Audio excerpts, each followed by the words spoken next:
I never knew you existed before, but now you're all I can think about. From the moment I saw you, something within me said, that's it. That's the one. I was nervous because I've never been a guide before, but I know I'm ready for this moment. The last thing I remember before dying was reading a small card and looking up and seeing terrible red eyes peering into mine.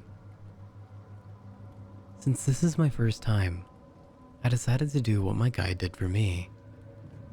You finally step outside your car and walk inside, stumbling a little on the icy sidewalk and peering tentatively at the icicles above. If I was able, I would laugh at the memory of my mother. Perhaps it was my grandmother so long ago, warning me of the deadly danger that icicles pose. But now I know better. That isn't how death works at all. You slam the door behind you, but I glide through confidently, for I know I am still invisible to your eyes. You turn toward the bathroom, and I blush and choose not to follow. Instead, I explore your house and ponder on what sort of person you must be. I wonder if you will take this gracefully or filled with terror. I wonder if you are ready. I self-consciously pull at my long black robe and glance again at the card I hurriedly wrote, making sure my writing is legible. As you exit the bathroom and head toward the kitchen, I take my opportunity and lay the card gently on your table, where I know you must sooner or later notice it. Take your time though, we are in no rush. You hum Bohemian Rhapsody to yourself as you pull a frozen dinner from the freezer and pop it in the microwave. I consider starting a fire to make my first guiding experience more grand, but I think you would prefer it my way. I could almost feel an echo of my long stilted heart as you turn around and fixate on my note. Peering around anxiously, you bend down to pick it up and read it. I get into place because I know as soon as you read my name, you will be able to see me, and I must make myself terrifyingly presentable. This is so exciting. My name is Death. I am not the only death, but one of many. See, most people think of death as falling asleep and waking up on another side, but that's not right at all. Death is like being pulled by your ankle deep into the depths of the ocean, sudden, inexplicable, and suffocating. I am here to drag you there, for none can achieve death on their own. You shudder in confusion and look up to see me. A guttural and unearthly scream escapes your lips. Really, am I that terrible? And then I reach out for your hand and pull you through your dimension into mine. As the mortals see it, to your death.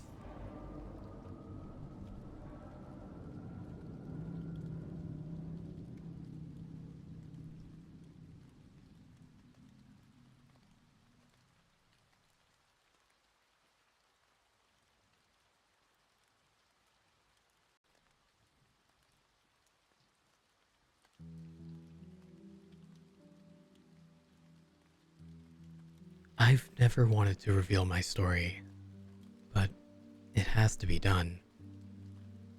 It's been so long, and nobody's known. But now, I confide in you, the reader, to read my story and attempt to comprehend the horrors I experienced. My fingers stutter and shake, and tears cascade down my cheeks as I try to type this. But I warn you now, what you are reading cannot be unread. It was just an ordinary night in my apartment. I was tired.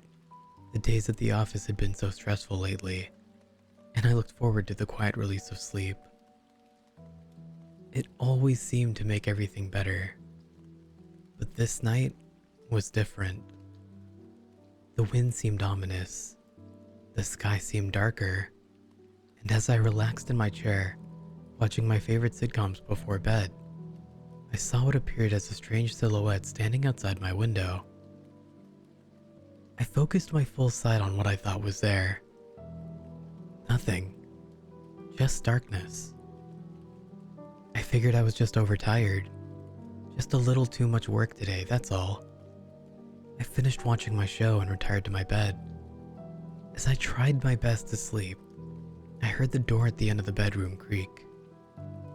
I dismissed it, too tired to get myself worked up over nothing. I then got the sense that something was watching me. I tried to shake it off. I just wanted to sleep. Finally, I heard something breathing heavily and slowly. At first, I thought it was me and that I was psyching myself out, so I held my breath for a moment. It wasn't me. I jolted upward from my bed and opened my eyes. I became frozen as I saw, at the foot of my bed, a young girl with long black hair, around the age of 6, in a white nightgown. She stared at me with unblinking eyes and a wide smile. She had deep cuts covering her face, and her hands that hung at her sides were covered in crimson. We both sat and stood staring at each other for a good moment, until she let out a horrifying, inhuman scream. At that moment, I tried to race for the door. She leapt on me, digging her nails into my face. Her dark black eyes, inches away from mine, screaming all the way. The screaming became deafening, and I soon lost my balance and hit my head on the table next to my bed. I lost consciousness. I awoke in what appeared to be an empty basement. My clothes remained on, except for my shirt. I struggled to find my balance. My head was covered in dry blood. I looked at my arms. There were cuts all down them, writing down words. I found the words read, "Will you play with me?" It was also written on both sides. I gazed around the room in horror and found an iron door with blood seeping at the base. I slowly made my way there. There was no sign of the girl, though I feared she may be behind the door. Despite my fear, I had to go in. I had to. What I saw was horrifying. Bodies lay spread across the wide room, all the way to the stairwell on the opposite corner. Men, women, children, all of them laying still. Cuts on their arms and legs, similar to mine, read, "Will you play with me?" Except these victims had something I didn't have. I looked at a nearby woman in horror. She laid on her back, her stomach split open. As I came closer, what came into my sight was a large toy fire truck, shoved in with her entrails. I choked back vomit and backed away. A man laying against the wall had metal jacks stuck in both of his eyes. His skull had caved in, and what lay next to him was a broken baseball bat, snapped in half in a pool of blood. A young boy lay lifeless in the very middle. His mouth was wide open, and sticking out of it was the beginning of a toy car track. It had been shoved down his throat. His chest was cut open, and his heart lay next to his body. In place of his heart were the dismantled pieces of a doll. I lost my control and vomited. I cried for a moment, but then the thought struck me. Where's the girl? I didn't think this wanting to know where she was, of course. I thought it very briefly before noticing the stairwell that stood at the corner of the room. I started walking towards it, but then I stopped. Something behind me was breathing heavily. I turned around, and there stood the girl, after having stood in the corner and wait the entire time I was examining the bodies. She then said, in a high-pitched voice that pierced my ears with terror, "Will you play with me?" She began screaming. I turned to run away, but she was on me. Knife-sharp nails driving into my back and my neck. I struggled and eventually I threw her off of me and onto the ground. I ran for the door, but it slammed shut. I banged on it and cursed, blood running down my back. It would not open. She was on me again. I elbowed her face, and she drove her nails into my back. I managed to push her off and turn around. As she lunged, I caught her. Her big black eyes, inches away from mine. Her nails plunged into my face. Her screams deafening my ears. She raised one hand, smiling ear to ear, and her hand plunged down on my eyes. Everything went black.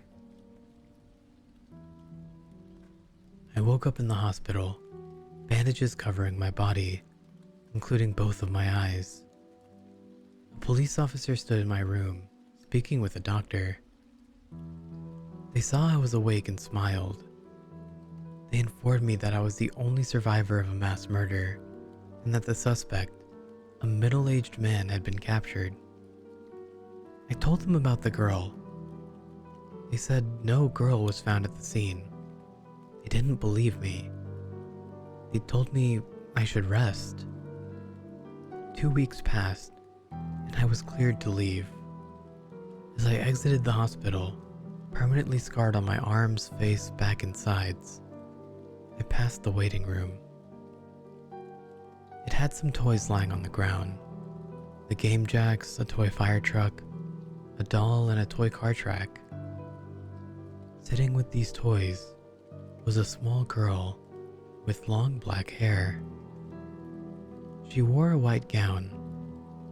She looked up at me and smiled widely, and in a voice that pierced every cut on my body, she said, "Will you play with me?"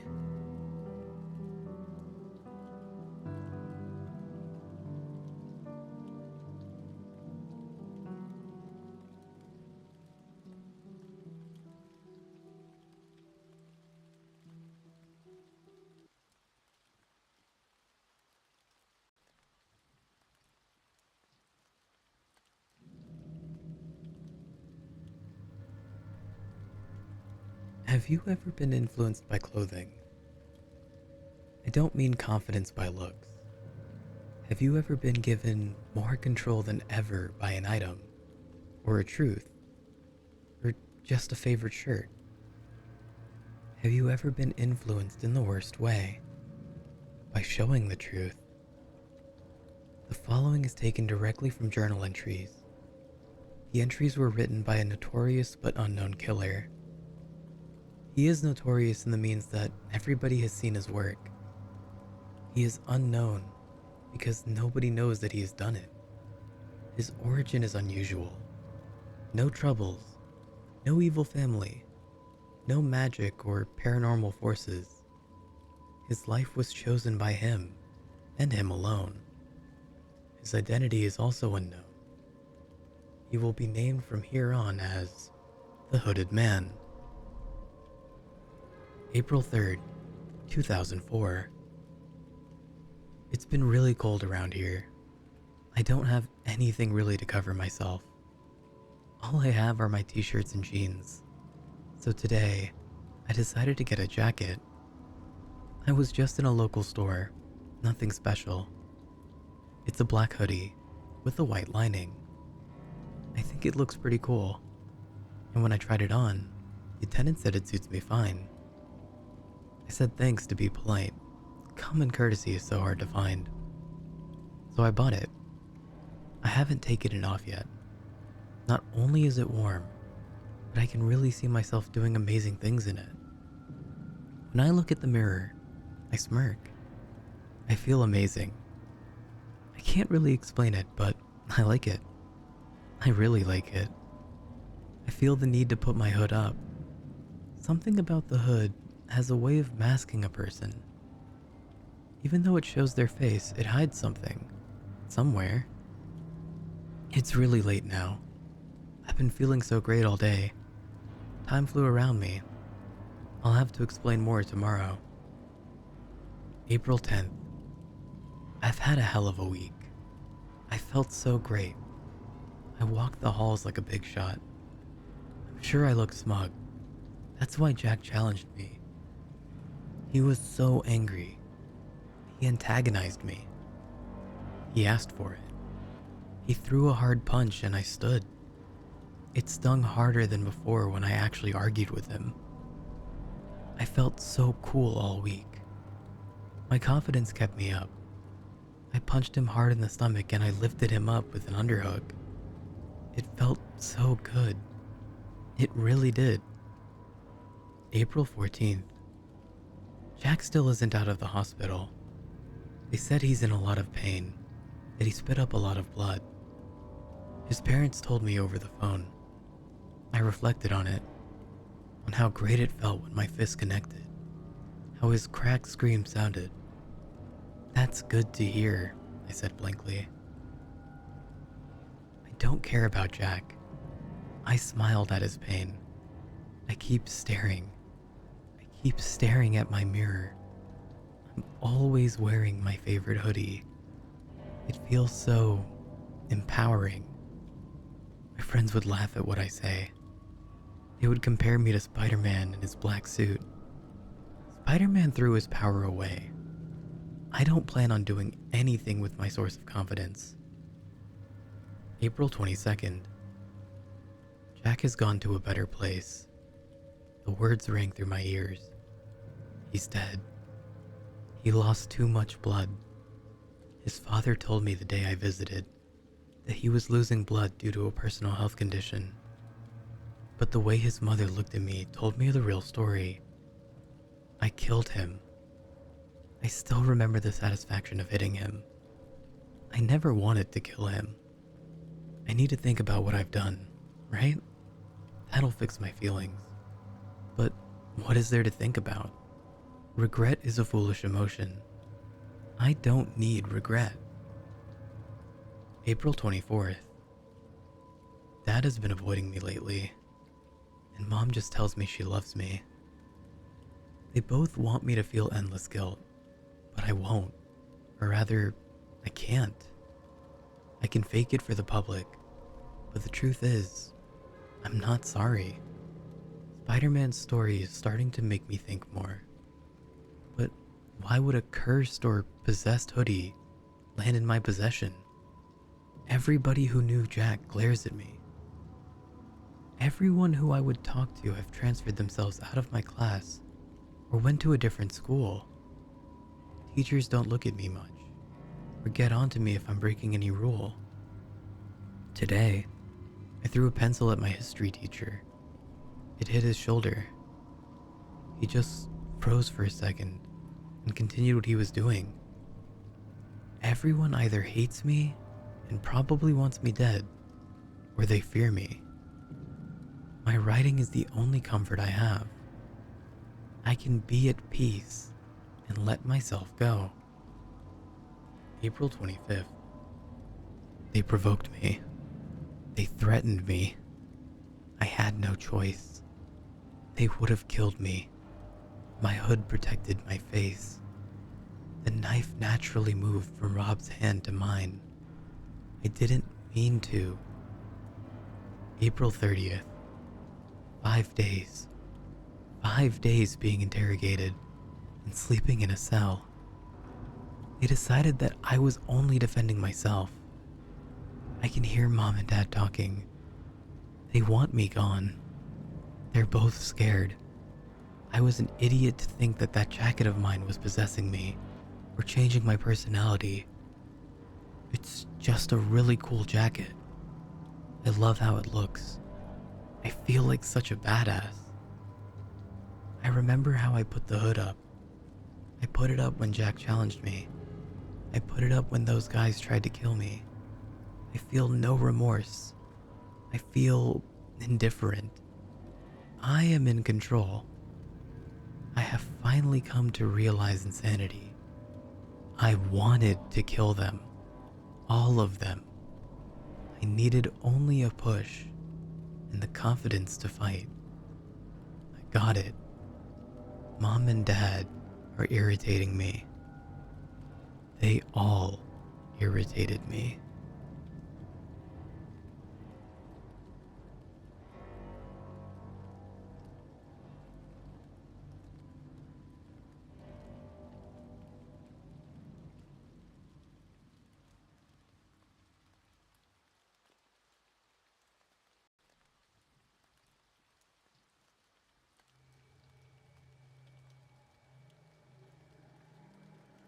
This story happened on the bleak night of November 14th, 1995, in Beijing, China. An old man, some say an old woman, was waiting at a bus stop at midnight, making conversation with the only other person at the stop, a quiet young gentleman. When the midnight bus 375, the last bus for Route 375 from the Yuanming-Huan bus terminus, finally came, they both boarded it. The old man took a seat at the front of the bus while the young man sat a couple of rows behind him. There were no other passengers along with them, except for the driver and a female ticket collector. After a while, the driver spotted two shadows by the side of the road, waving at the bus. He stopped, and when the doors opened, 3 people got on. 2 men who were supporting a third between them, holding him up by his shoulders. The man in the middle looked disheveled, and his head was bowed so that nobody could see his face. There was a dismal, calm atmosphere inside the bus. Shortly after that, the old man picked a fight with the young man under some silly pretense of stealing his wallet. An altercation escalated, and the bus driver forced them both off the bus. When they got off and the bus zoomed away, the old man was no longer angry. He told the young man that he had saved their lives, that those 3 passengers did not have feet, that they were floating, and they were not living people, he said. After that, they went to the nearest police station to report what had happened, but nobody believed them. The very next day, the bus company issued a statement. Last night, the final bus of Route 375 vanished, along with the driver and ticket lady. On the 3rd day, police discovered the missing bus in a water reservoir about 100 kilometers away from its destination, Yongshan, or so-called Fragrant Hills.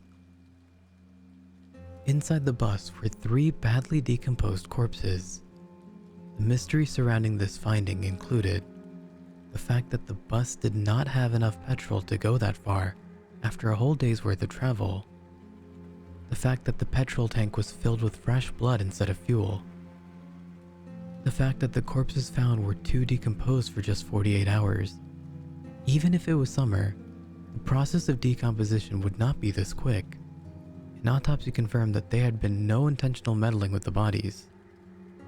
The fact that even after the police went through all the security cameras set up around the various entrances of the reservoir, they found nothing out of the ordinary. To this day, it remains an unsolved mystery.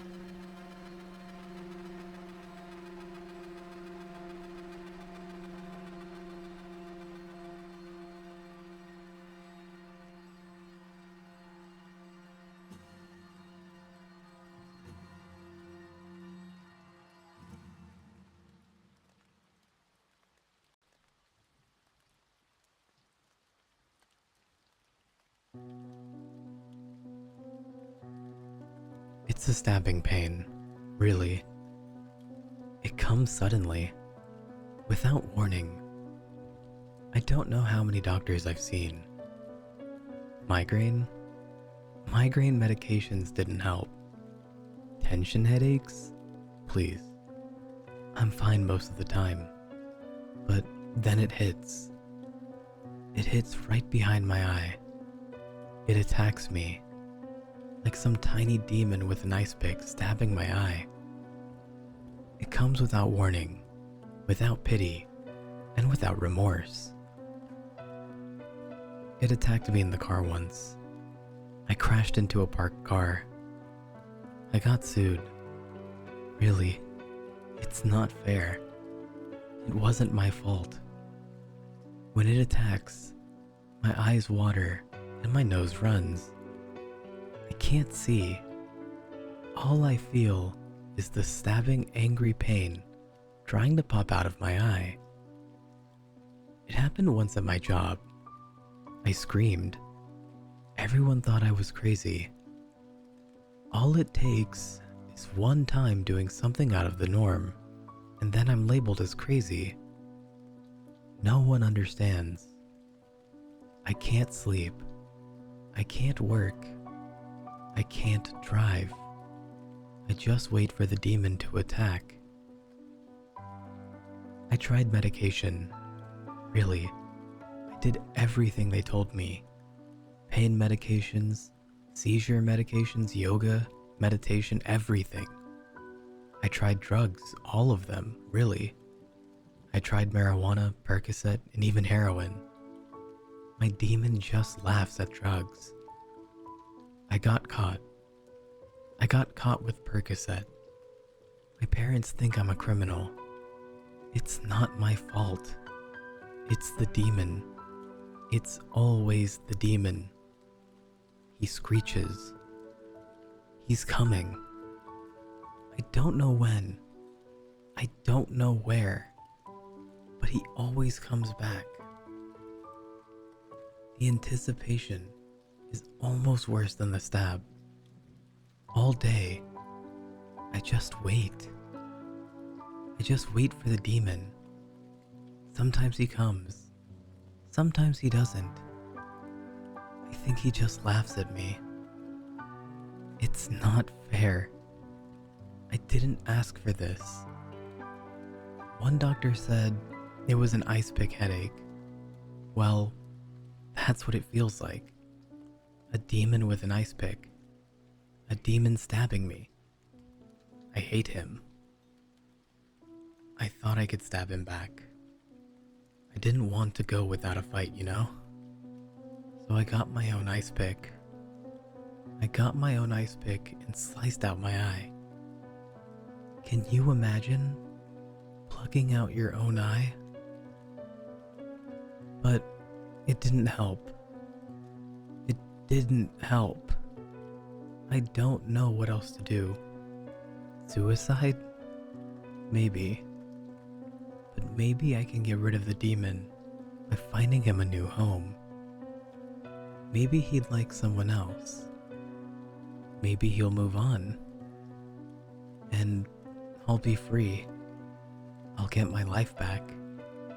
I know it's not fair, but it's not fair that I have to go through this. It's not fair. Maybe if someone else feels an ice pick through their eye, they'll understand. Maybe the demon will go to them. Anyway, that's why you're here.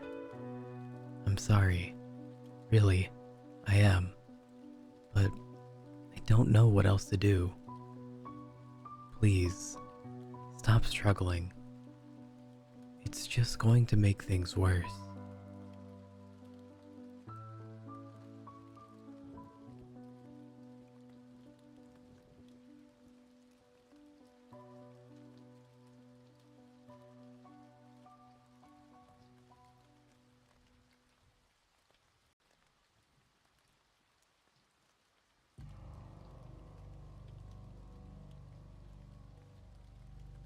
If you are reading this right now, it is necessary that you get out of your house immediately. I don't know how or why this is happening, but as far as I'm concerned, it's not safe for anyone to be reading this inside right now. Get in your car, get to the nearest town or city, and read it there, because I don't know how much longer it is until that thing comes around for you. Or anyone else.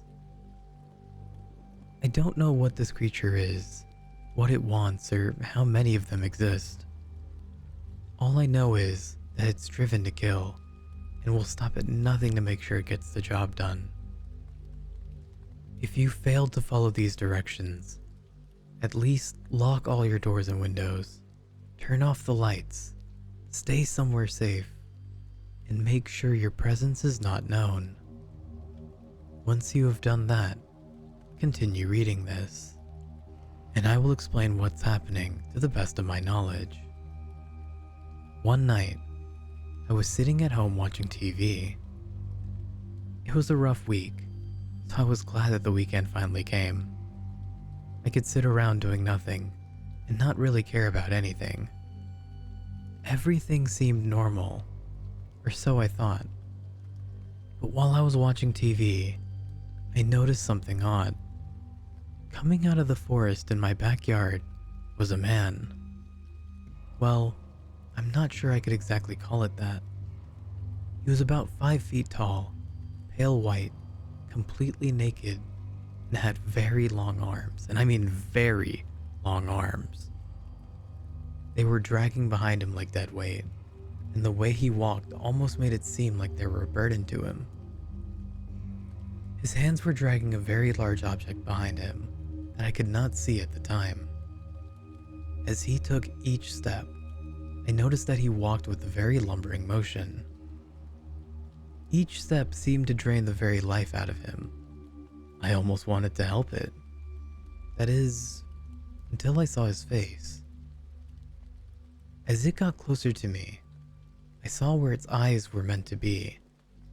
There was nothing but 2 glowing red dots resting in swollen sockets on his face. He had no nose, and he lacked lips as well. His mouth was stuck in a very wide grin, and his teeth were very large. That is to say, if they were teeth, they were more like nails protruding from his bleeding gums. It had long jet black hair that almost touched his waist. The thing paid no attention to me, dragging whatever it was carrying behind it like it was its eternal duty. I could hear his soft panting and saw fog coming from his mouth after each breath due to the fact that it was the middle of winter. As he began to get closer to my house, I became more and more terrified. I quickly and silently shut off my TV, turned off my lights, and hid in my bedroom upstairs. I looked out of my window and continued to watch his actions. During this, the creature had now crossed my long backyard and made it to my house. At this point, I was finally able to see the horrific object it was carrying. In his arms, he was dragging the body of a young man behind him. I couldn't tell what the person looked like. He was too mutilated and torn up for me to even be able to distinguish anything human about him. The creature then picked up the body and hung it against the wall with a meat hook, which was already pierced through the man's blood-drenched head. I nearly vomited at the sight of this. The creature walked backwards, stretching out its arms and letting out a subtle yawn. It was as if it finally had completed a very hard task. It walked up onto my back porch, its pace quickening after it hung up the body. I waited in silence and terror, the only noise coming from my quickly beating heart pounding against my ribcage. Then, it looked up at me, and its smile widened. I jumped back in horror as it stepped closer to my door. It reached out with its long arms and grabbed the hold of my doorknob. It slowly pushed open my back door and stepped inside. At this point, I was too stunned to do anything but lock my door and move to the corner of the room. I cowered under a blanket like a child and waited in fear. I knew that I was next. I heard it climbing up my staircase, making as little noise as possible. When it reached the top of my staircase, it stopped for a moment, as if contemplating on how to mutilate me. Then it grabbed a hold of the doorknob and began to shake it violently. It kept shaking the doorknob, hoping to break in, but to no avail. I heard the creature walk down the stairs and head out my back door. I watched the creature as it slowly sulked back into the forest. I waited for a few minutes, in case it came back with some kind of axe to chop down my door. I must have waited in my room for half an hour before I finally decided it was safe. I quickly ran down the stairs and out of my house. I got into my car and drove out of there as fast as I could. Whatever that creature was, I didn't want to be around when it came back. I went to the nearest town and rented a hotel. I stayed there for the night, and I decided that I would report the incident to the police in the morning. I wasn't sure they would believe me, but it was better than getting framed for a murder I didn't commit. The next day, I got up and drove to the police station to report the murders to the police. Right as I entered the station, however, I noticed everything seemed too calm. There was no missing person reports, no murder investigations taking place. It's as if the body I had seen last night had never existed. It might as well have been my imagination too, because when I returned home, the body wasn't there. In fact, there was no trace that any of last night's events had happened. It was as if it was a dream. Yeah, that had to be it. It had to have been a dream. I probably just woke up frightened and ran out of my house in a panic. I kept telling myself these things, knowing in my heart they were not true. That night, I locked myself in my room and turned off my lights as soon as it got dark outside.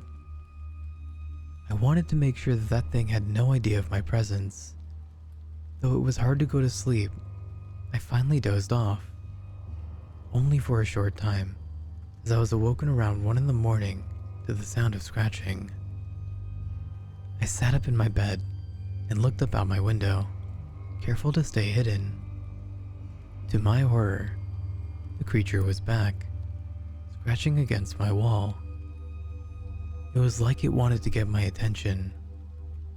When I looked at the wall, where it placed the bodies last night, I saw 12 more in their place. Each one was hanging in a different gruesome way. 2 people hung upside down from a barbed wire wrapped around their ankles. Others were nailed to the wall. One man was hanging from his intestines, which had been precisely removed from his body. I looked away from this terrible sight, waiting for the creature to put me against the wall with the rest of those people. It opened my back door and entered my house, this time quicker, as if it was more eager to add me to his collection. He climbed up the staircase and started shaking on my doorknob. He kept shaking it until it finally snapped and the door slid open. I watched as the monster's silhouette silently crept through the door. It knelt down next to me. At this point, I was too stunned to do anything, and I just sat there, waiting for my fate. It placed its hands on my chin and lifted my head up so I was forced to look into its empty eye sockets. I felt its warm breath against my face, which smelled like blood, and then, to my surprise, it spoke. "Father?" It spoke with a low, raspy voice. I couldn't believe what I was hearing. This creature calling me his father, speaking almost like a child saying his first words. I never had a son, and I would know if I did have a son and it looked like this. It almost looked sad while it spoke. "Father, are you scared, Father? Why are you scared, Father?" I kept looking up at the creature in horror. What the heck is going on? Did this thing really think I was his father? I sat in awe and shock of this horrible thing. "Father, look, outside." It took long breaths between each word, as if it was a struggle. "I made a gift for you. Do you like it?" I forced myself to look out the window at the horrific artwork the beast had laid out for me to see. The thing looked at me for a moment as I contemplated an answer. In a shaky voice, I said, "Yes, I really, really love your gift." Its smile grew with excitement. It just put my head down, and I watched it slowly leave the room. I sighed with relief and moved away from the doorway. Just as I did, however, the creature turned around and looked at me and said something that still, to this moment, causes me to fear for my life and everyone else's lives. Its final words to me are the reason I'm getting this message out to everyone. As he crept out my door for the last time, he said, "I'm not done, Father. Stay here. I'm going to go get more people." He hasn't returned yet.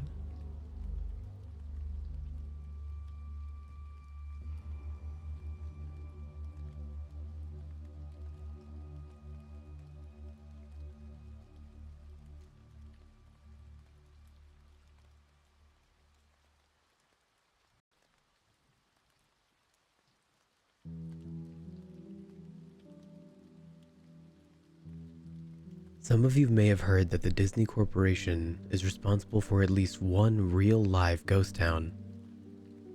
Disney built the Treasure Island Resort in Baker's Bay in the Bahamas. It didn't start as a ghost town. Disney's cruise ships would actually stop at the resort and leave tourists there to relax in luxury. This is a fact. Look it up. Disney blew $30 million on the place. Yes, $30 million. Then, they abandoned it. Disney blamed the shallow waters, too shallow for their ships to operate.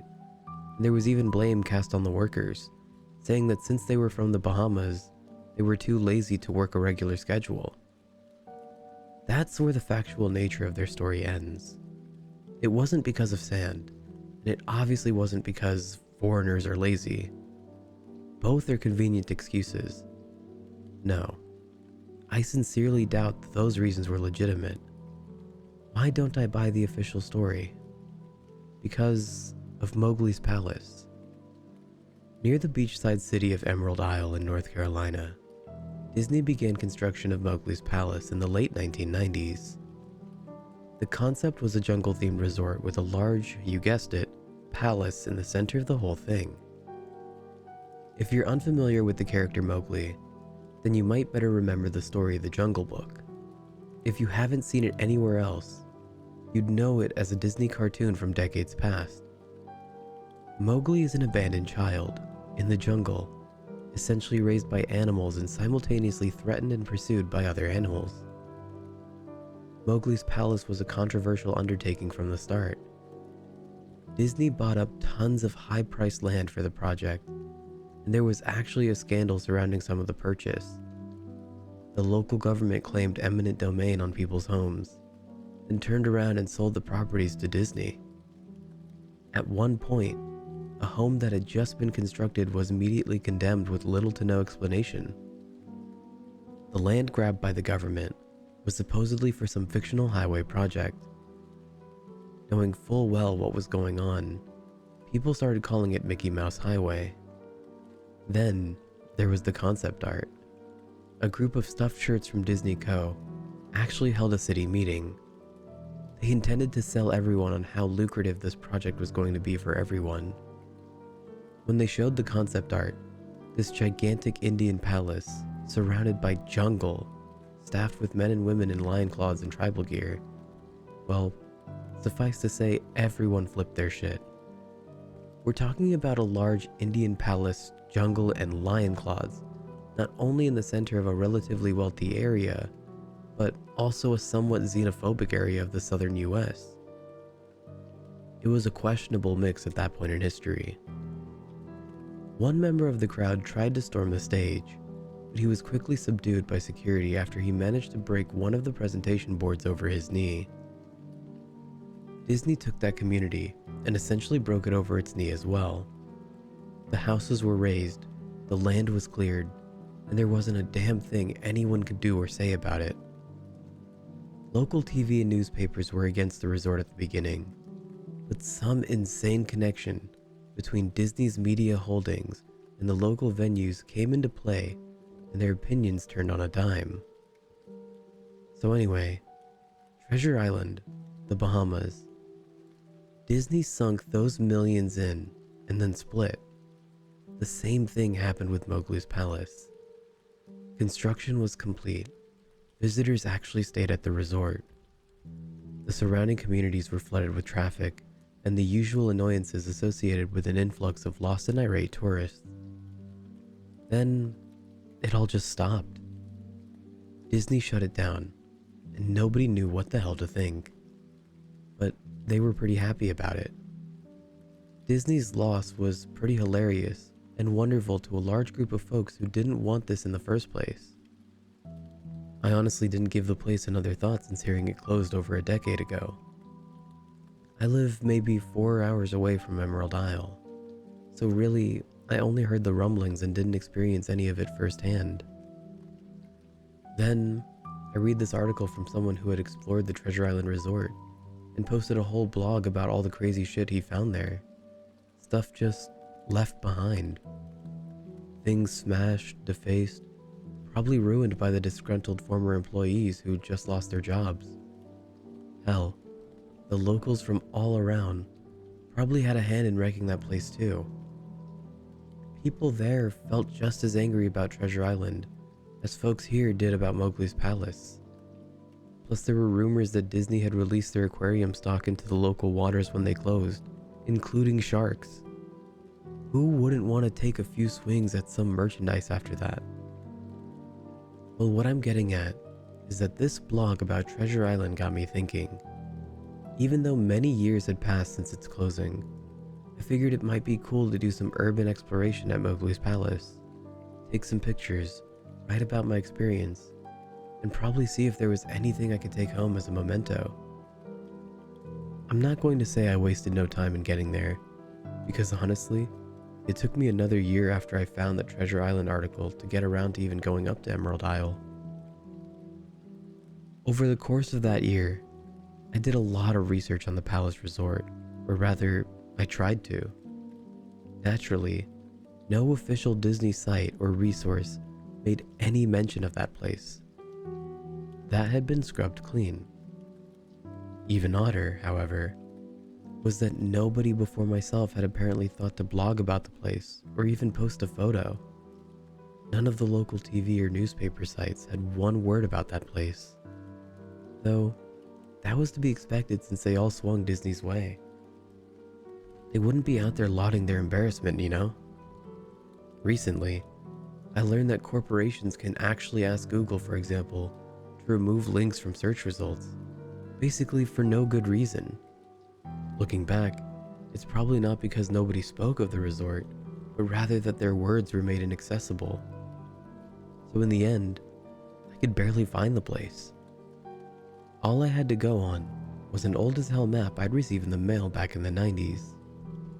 It was a promotional item sent out to people who had recently been to Disney World, and I guess since I had been there in the late 80s, that was recent. I didn't really intend to hang on to it. It just got shoved in with my books and comics from my childhood. I'd only remember it months into my research, and even then, it took me another few weeks to locate the storage bin my parents had shoved it into. But I did find it. Locals were no help, as most were transplants who had moved to the beach in recent years, or old residents who just sneered at me and made rude gestures the second I managed to say, "Where would I find Mowgli's?" The drive took me through an inordinately long corridor of overgrowth. Tropical plants that had run rampant and overpopulated the area mixed with the native species of flora that actually belonged there and had tried to reclaim the land. I was in awe when I reached the front gates of the resort. Tremendous monolithic wooden gates whose supports to either side looked like they must have been cut from giant sequoias. The gate itself had been gouged in several places by woodpeckers and eaten away at the base by burrowing insects. Hanging on the gate was a sheet of metal, some random scrap, with hand-painted letters scrawled in black. Abandoned by Disney. Clearly the handiwork of some past local, or an employee who wanted to make some small protest. The gates were open enough to walk through, but not drive. So grabbing my digital camera and the map, whose flip side showed a layout of the resort, I set out on foot. The inner grounds of the place were just as overgrown as the entryway. Palm trees stood untended, and ragged among piles of their own coconuts.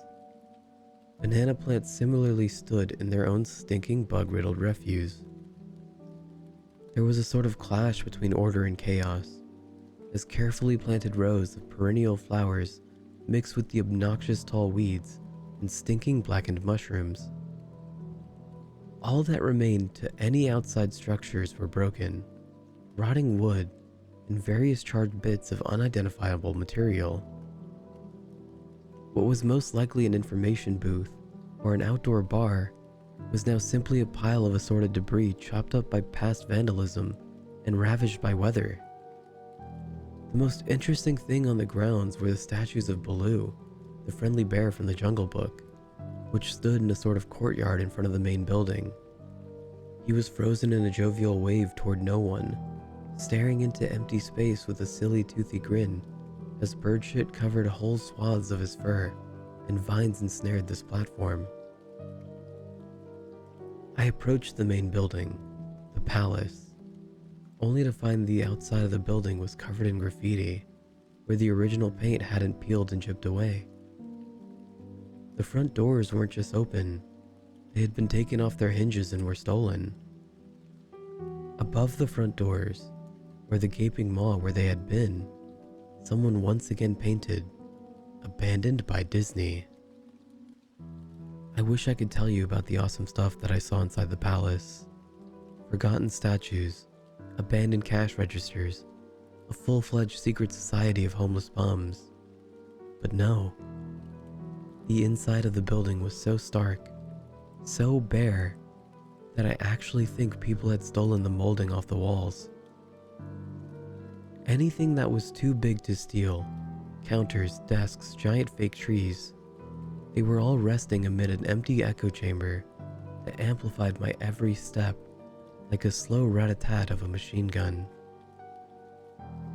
I checked the floor plan and headed to all the locations that might seem in any way interesting. The kitchen was as you'd imagine, an industrial food prep area with all the appliances in space, no expenses spared.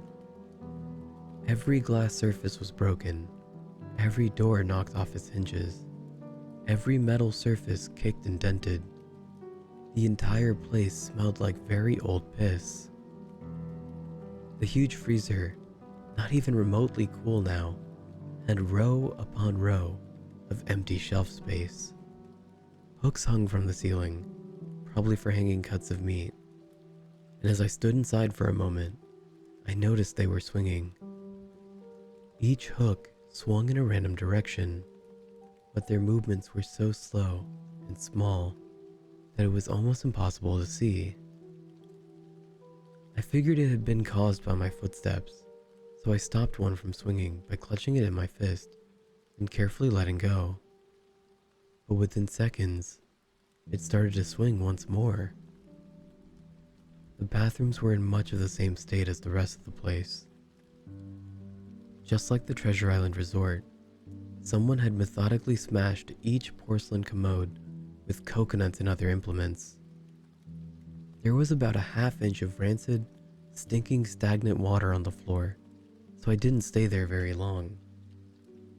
What's odd is that the toilets and sinks, and the bidets in the ladies' room, yes, I went there, all dripped, leaked, or just ran freely. It seemed to me that they should have shut the water off long ago. There were plenty of rooms in that resort, but naturally, I didn't have time to look through them all. The few I did peer into were similarly wrecked, and I didn't expect to find anything there. I thought there was actually a television or radio in one room, as I think I really heard a quiet conversation coming out. Though it was like a whisper, probably my own breathing echoing in silence, or just another case of the sound of flowing water playing tricks on my mind. This is what it sounded like. I didn't believe it. And then a short unknown reply. I didn't know that. Your father told you. An unknown reply again, or possibly just weeping. I know. That sounds ridiculous. I'm just telling you what I experienced. Why I thought there might have been something running in that room, Or worse, some vagrants who had holed up there and probably would have knifed me. At the front doors of the palace again, I figured I hadn't found anything of note and had wasted my trip up. As I looked out the door, I noticed something interesting in the courtyard that I had apparently missed. Something that would give me at least one thing to show for all my trouble, even if it was just a photograph. There was a lifelike statue of a python, maybe 80 feet long, coiled up and sunning itself on a pedestal, right in the center of the area. It was almost time for the sun to start setting, so the light fell onto the object in the perfect way for a photograph. I approached the python and snapped a photo. Then, I stood on my toes and snapped another. I moved closer again to get detail of its face. Slowly, casually, the python lifted its head, looked directly into my eyes, turned, and slithered off the pedestal across the grass and into the trees. All 80 feet of it. Its head long disappeared into the woods before its tail even left the sunning spot. Disney had released all their exotic animals onto the grounds. Right there, on my floor plan map, was the reptile house. I should have known. I'd read about the sharks at Treasure Island, and I should have known they'd done this. I was dumbfounded, just utterly stupefied. My mouth must have been hanging open for the longest time before I came back down to earth and snapped it shut. I blinked a few times and backed away from where the snake had been, back toward the palace. Even though it was totally gone, I still wasn't taking any chances and backed my way into the building. It took a few deep breaths and a slap in my own face to get myself right in the head again after that. I looked for a place to sit down, as my legs were feeling a bit like jelly at this point. Of course, there was no place to sit down, unless I wanted to recline in broken glass and dead leaf carpet, or haul myself onto the desk of questionable reliability. I had seen some stairs near the palace's lobby, and decided to go have a seat there until I felt better. The staircase was far enough from the front of the building to be relatively clean, save for a startling accumulation of dust. I pulled a wedge of metal off the wall, once again painted with the abandoned by Disney motto I'd become accustomed to. I placed the wedge onto the stairs and sat on it to keep at least somewhat clean. The stairway led downward, below ground level. Using my camera flash as a sort of improvised flashlight, I could see the staircase ended in a metal mesh door with a padlock.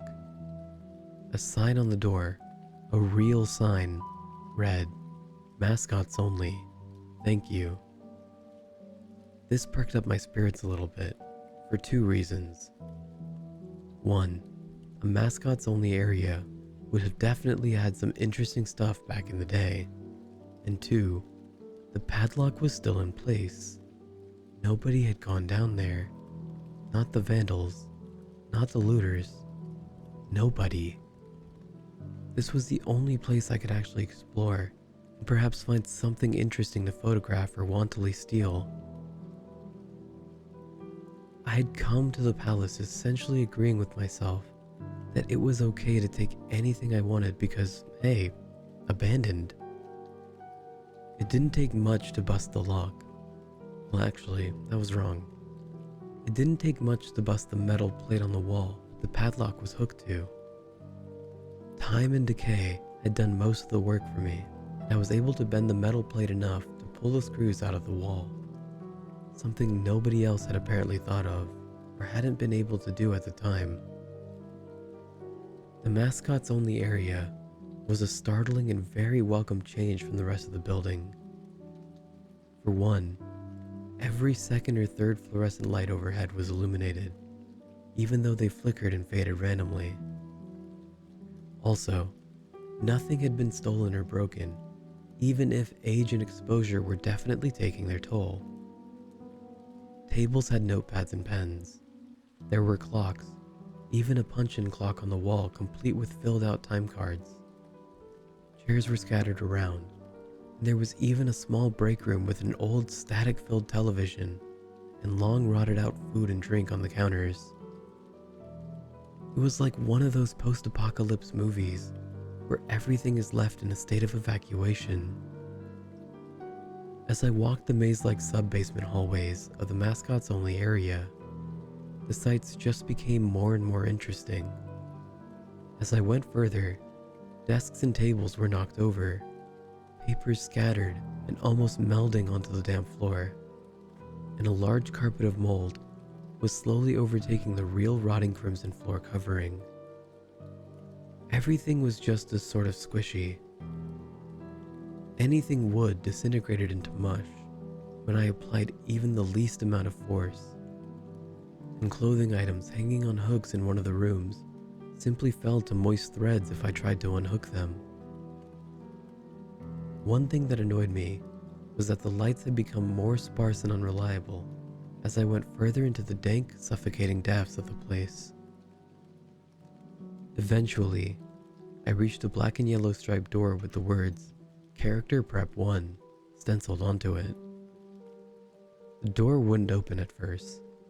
I figured that this was probably where the costumes were kept, and I definitely wanted a photograph of that twisted, stinking mess. Try as I might, whatever angle or trick I tried, the door wouldn't budge.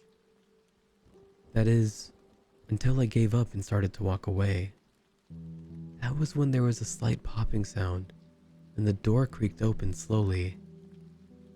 Inside the room was completely dark, pitch black. I used the camera flash to look for a light switch on the wall by the door, but there was nothing. As I made my search, I was jarred out of my sense of excitement by a loud electrical buzz. Rows of lights overhead suddenly flashed to life, flickering and fading in and out like the rest I had passed. It took a second for my eyes to adjust, and it seemed like the light was going to just keep getting brighter until all the bulbs exploded. But just when I thought I would reach the critical stage, the lights dimmed a bit and steadied. The room was exactly as I had pictured it. Various Disney costumes hung on the walls, fully put together like strange cartoon cadavers hung from invisible nooses. There was an entire rack of lion cloths and native clothes on hangers towards the back. What I found odd, and what I wanted to photograph right away, was a Mickey Mouse costume at the center of the room. Unlike the other costumes, it was lying on its back in the center of the floor, like a murder victim. The fur on the costume was rotting and shedding, creating bare patches. What was even odder, however, was the coloring of the costume. It was like a photo negative of the actual Mickey Mouse. Black where he should have been white, white where he should have been black. His normally red overalls were light blue.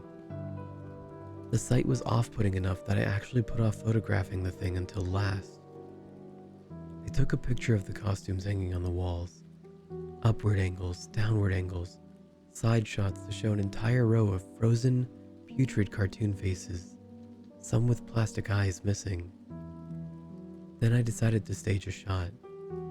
Just one of the bedraggled character heads on a slick, grimy floor. I reached for the headpiece of a Donald Duck costume and carefully removed it so the thing wouldn't fall apart in my hands. As I looked into the face of the wide-eyed, moldering head, a loud clattering sound made me jump with fright. I looked down at my feet, and there between my shoes was a human skull. It had fallen out of the mascot head and shattered into pieces at my feet. Only the empty face and lower jaw remained, staring up at me. I dropped the duck head immediately, as you'd expect, and moved for the door. As I stood in the doorway, I looked back to the skull on the floor. I had to take a picture of it, you know? I had to, for any number of reasons that may seem silly, but only if you don't think it through. I need proof of what happened, especially if Disney was going to somehow make this go away. I had no doubt in my mind, right from the start, that even if it was just a gross negligence, Disney was responsible for this. That's when Mickey, that photo negative opposite Mickey in the middle of the floor, started to get up. First sitting up, then climbing to its feet. The Mickey Mouse costume, or whatever was inside of it, stood there at the center of the room. Its fake face just staring directly at me as I mumbled, "No," over and over and over. With shaking hands, a violently thrashing heart, and legs that had once again turned to jelly, I managed to lift the camera and aim it at the opposite creature now quietly sizing me up. The digital camera screen displayed only dead pixels in the shape of the thing. It was a perfect silhouette of the Mickey costume. As the camera moved in my unsteady hands, the dead pixels spread, marring the screen wherever Mickey's outline had moved to. Then the camera died, went black and quiet, and broken. I raised my eyes once again to the Mickey Mouse costume. "Hey," it said in a hushed, perverted, but perfectly executed Mickey Mouse voice. "Want to see my head come off?" It started to pull at its own head, working its clumsy glove-clad fingers around its neck with clawing, impatient movements, similar to a wounded man trying to pull himself free of a predator's jaws. As it worked its digits into its neck, so much blood, so much thick, chunky yellow blood. I turned away as I heard the sickening tearing of cloth and flesh, only cared about getting away. Above the doorway, out of this room, I saw the final message clawed into the metal with bone or fingernails. "Abandoned by God." I never got the pictures out of the camera. I never wrote the blog entry about it. After I ran from that place, fled for my sanity, if not my very own life, I knew why Disney didn't want anyone to know about this place. They didn't want anyone like me getting in. But also, they didn't want anything like that getting out.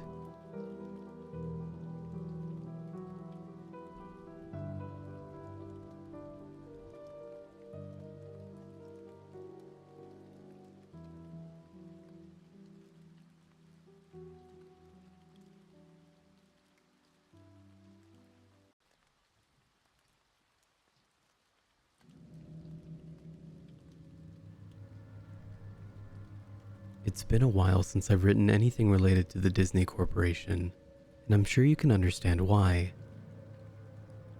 A lot has been going on since my last post. I've received a lot of questions and concerns from folks who read my first-hand account of Mowgli's Palace, a resort that was built and abandoned by Disney. I want to thank everyone who mirrored my post. It's been taken down from a few places, mostly corporate sites that were easily leaned on by a larger power. However, for every nuked topic or disappearing blog post, it seems like 100 more have popped up. This is something they'll have to face. There's no turning back for them. None for me either. I'm definitely being followed. For the first month or two, I chalked it up to paranoia.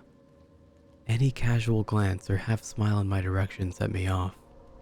Hair standing on the back of my neck and everything. The first one, or rather, the first one I was actually able to spot, was a telephone worker milling around my apartment complex. He was middle-aged, doughy, and dressed just as you'd expect, but something just seemed off about him. I couldn't place it, but I knew this wasn't just my imagination acting up. He was awkward and out of place, not somebody who was comfortable doing his routine job. I followed him around a corner, only to lose him there. When I turned back to go home, there he was, staring directly at me, about 10 feet behind me, expressionless and cold. "Exploring?" he asked. That was all he said, and there was an accusing tone in his voice. Tell me, what blue-collar phone jockey does that? I guess that's the worst part. Never feeling safe. Never feeling alone. That, and the occasional Disney merchandise left somewhere for me to find. Little rubber Mickeys in the mailbox. The Disney Adventures magazine on my bookshelf. They hide little Mickeys everywhere. 3 circles, 1 big, 2 small, in the silhouette of the famous mouse's head. I've started keeping a running list of the Mickeys I've found. Coffee cup rings on my coffee table. 1 big, 2 small. Colored glass bottles left on my doorstep, viewed from the top down, all red. Graffiti on the wall on my way to work. A huge earth, small sun and moon, in the proper locations. They're everywhere. People have emailed me about this as well. If you repost anything I have to say, you're going to start finding these son of a bitch outlines. I guarantee it. The best one by far, one that actually made me laugh because of the horror of it all, was a drawing in chalk next to my car. I was taken aback at first, walking through the parking garage, keeping an eye out for people following me. The outline seemed a perfect match for, well, a murder victim you're probably familiar with if you've read my past posts. Written in yellow, paint I'm sure, was a single word: retract. The only good thing that has come out of all of this is that I know that I am not the only one who's seen something they shouldn't have. I'm not going to give you their names because, well, if I have to tell you why, you haven't been paying attention. Researcher goes to Disney parks whenever he can, all throughout the years. He's not going to have fun, enjoy the rides, etc. He's looking for gascots. There's been a long tradition, apparently, of people reporting strange patrons throughout the park. Silent, motionless, staring patrons of every age, shape, and size. Men and women, adults, children, and teens, all wearing Disney-themed gas masks. Way back when, Disney would get tons of complaints about oddly dressed folks following others around the park. Folks who would then merge into the crowds and disappear. Later on, the gas masks caused folks to draw other conclusions, and reports of possible terrorists and bombers started flowing. All of those reports most likely went straight into the trash can. I know I can't find any sign of any such occasion reported by the media. Although, you should be aware of the fact that Disney can pretty much control its press like no other. Researcher goes to the parks, talks to a few people, and tries not to draw any attention to himself. He'll just ask 3 or 4 families if they've seen his friend, who's wearing a funny mask. He has yet to see a gascot for himself, though on one occasion, a child pointed him toward Frontier Town. As he raced through the crowd, he heard a single voice ahead cry out, "Mommy, I want a goofy air mask too." A fellow I'll call lifeguard worked in a Disney water park from 2001 to 2003. He stood at the top of a huge water slide and made sure none of the kids got too rowdy. He passed the kids through one at a time, telling them over and over again to be safe, keep their arms in, and so on. One day, as he tells it, this fat kid goes down the tube and doesn't come out the other end. He sent 2 or 3 kids after. The whole thing moves as a steady clip, so naturally, you'd expect that if the fatty got stuck, the kids that followed him were stuck too. Not so. Only the big kid disappears. Everyone else comes out the other end, cheering and splashing like nothing's wrong. Lifeguard shuts down the slide, much to the aggravation of the kids waiting, before he can go through any of Disney's strict procedures. Splash! Fatty finally comes out. Staff members pulled the kid out of the water. He sank like a stone when he hit, his skin already blue and his eyes wide. All he would say was, "No face, kids," and "Stop squeezing." The kid was okay, in case you're wondering. He got carted right off to the medical center. When Lifeguard was told to open the slide back up, he made a big stink about how it clearly wasn't safe. Despite his complaints, he was threatened with firing and begrudgingly opened the slide again. From that point, he kept a closer eye on the kids. Every so often, they'd come out in the wrong order. Never as stunned as the fat kid, but always with a vague look of concern. A dreamy half-stupor that seemed as if they were trying to figure out what was reality. They'd take on some water and choke a bit, and they'd never come back up to ride again. I read his emails with the same sort of unease that you might be feeling right now. I wanted him to share his story, but in the end, he didn't want to expose himself that way. I can't say I blame him.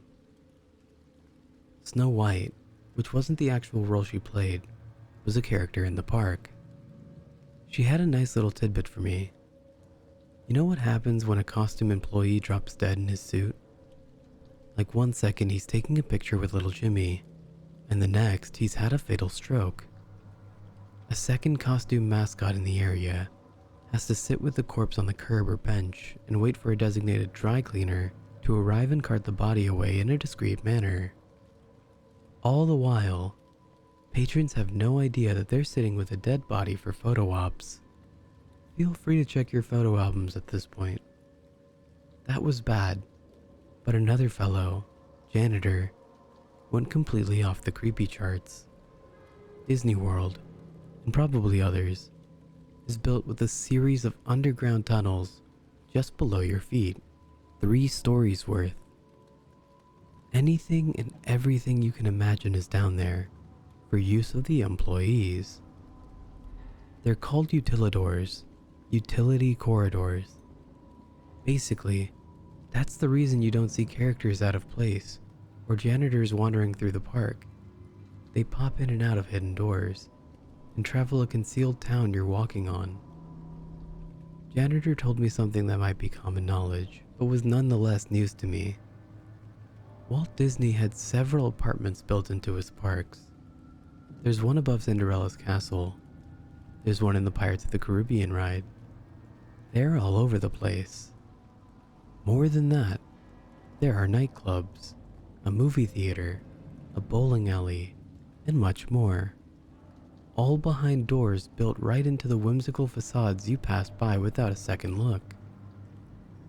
Club 22 is one such hidden area. If you have the cash to join this exclusive club, you don't, then you'll have access to it and much more. Club 22 is a place where anything goes. Disney Co. calls these places dark zones, spots where the squeaky clean visage of Mickey Mouse gives way to drinking, drugs, and yes, sex. Conversely, the rest of the park is the bright zone, with a few gray zone utilidors between. As far as Janitor has said, it wasn't always that way. It was more of a slow decline and the gradual relaxation of social norms within that elite group. The reason he knows all of this, you may have already guessed. He cleaned it. After a lengthy background check and a non-disclosure form, Janitor moved up from a park attendant to one of the dark zone cleaning crew. Now, before you get some satanic human sacrifice vision in your head, Janitor saw nothing of the sort. Lots of empty alcohol bottles, yes. Used condoms scattered like deflated New Year's balloons. Oh yeah, he cleaned up his share of blood, piss, and vomit. But it was all down to the unrestricted behavior of patrons, as opposed to any sort of cult behavior. At least, that's how he sees it in retrospect. All that trash, that profane shit, went into a furnace and mingled with the smoke of a quaint cottage's chimney. If you've been to Disney World, you've breathed ultra-condensed sin. Backing up this information was Hammer. Hammer mailed me the old-fashioned way, though I don't know how he got my home address. He sent me photocopies of his work papers, proving his employment, with the instruction to burn them when I was convinced, which I did gladly. Hammer worked around the Disney World park, doing demolition and construction. At one point, he approached a superior regarding some strange construction plans. There was a wide rectangular area, marked off on the blueprints, about the size of a supermarket. The area was left unnamed, and only bore the words, "Do not dig." Not only was his superior in the dark, but he was super fucking purposefully left in the dark. He didn't want to talk about it, he didn't want to know about it, and ended the conversation with the space was intentionally left blank. Hammer didn't get it. The area seemed a waste of space, and it was directly conflicting with the work his team had been given. He started poking around the area on his off time, finding only a derelict steel door and a great span of concrete just beyond. It was a supermarket's worth of blank gray floor. Soon after, Hammer started picking gascots out of the crowd. Unlike all other reports, the people, the things, would stand in full view of the guy. They'd cluster together in the distance, or they'd just been pressed against a wall when he turned a corner. He said they moved weird, like they were weak or injured, like a deer that's been run over by a hunter and can't flee anymore. The gas masks, the Disney character faces with filters jammed in. He noted that they seemed wet on the inside, like condensation on a car window. Tiny beads of water glimmered behind the glass, making it impossible for any of them to actually see. Probing further, Hammer started asking questions of anyone and everyone who had been working in the park for a decade or more. He hit dead ends throughout, until he was directed to Ida, an elderly woman who worked in the restaurant on Main Street. She'd been there since way back, and though nobody had the balls to ask directly, everyone knew she had plenty of terrible stories to tell. Hammer asked about the empty space, then about the gas mask covered customers. And at first, he thought he would receive the same non-answers he'd gotten so far. She was quiet, eerily quiet. "Room 0, she croaked, a single shaking hand placed on her cheek, as if she were a little girl fearing a father's punishment. She didn't meet the man's gaze for the entire conversation. Room 0, as it turned out, was yet another hidden room, just like the apartments in Club 22. However, its sheer size and its spot deep beneath the park set it apart from any of the fun dark zones. It was a bomb shelter. Room 0 was built to withstand a massive attack, be it conducted by foreign or domestic enemies. Room 0 was to be stocked with enough rations to feed the entire park's average number of patrons at any given moment, and house a smaller yet lavish panic room of sorts for Disney higher-ups. During World War II, official Disney gas masks were actually produced for children to wear in the event of an attack. The idea was that it would be less scary for kids if Mickey's face was emblazoned on the wartime safety device. Yes, I know the obvious problems with that.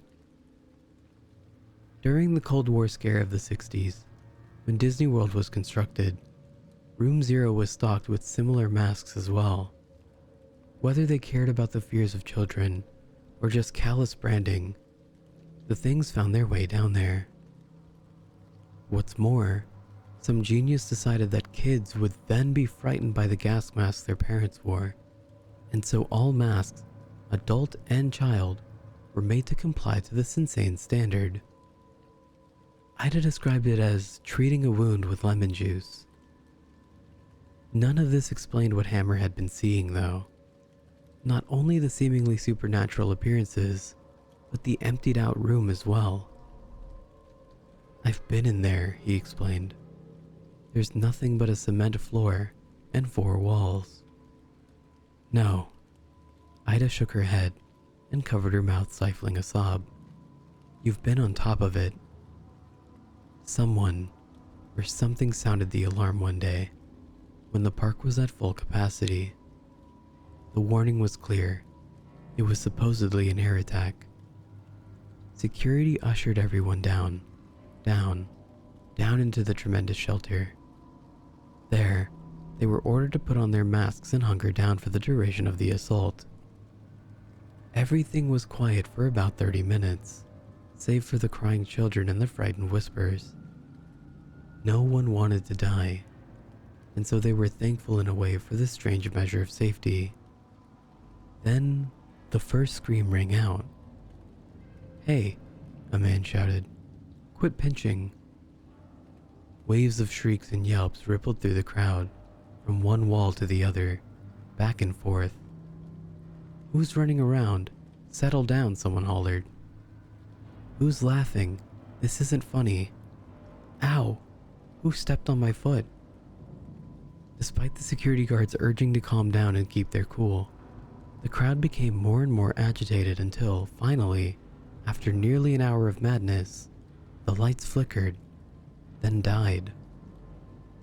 What followed could only be described as utter chaos. In the dark, only the wails of the young and the anguished cries of the adults could be heard in a massive, swelling din that bloodied the ears of all within the black echo chamber. A group of staff members and a select few patrons made it out of the door, ready to face the war above rather than the insanity below. What they found, of course, was a desolate yet untouched theme park. The music continued to play, echoing throughout the silent storybook towns. Upon returning to room 0, the few who stood at the top of the steel staircase that led down into the pitch blackness heard no sign of the previous fray. There was only silence. Ida herself descended that staircase, despite the begging of those she left above. She reached the reinforced doors, herself now awash in darkness, and hearing only the buzzing in her ears. A single voice came out of the darkness. The echo made it impossible to tell whether the mocking, raspy voice was at the back of the bomb shelter or if it was right in her face. "Shut the door, dear. You're letting out the cold." Gripped by terror, she did just that. Within days, the entire thing, shelter, staircase, all of it, was covered with feet upon feet of cement. Air systems and generators above its ceilings were removed, creating the large empty space. "They're all still down there," Ida told Hammer. "Down there with whoever that was."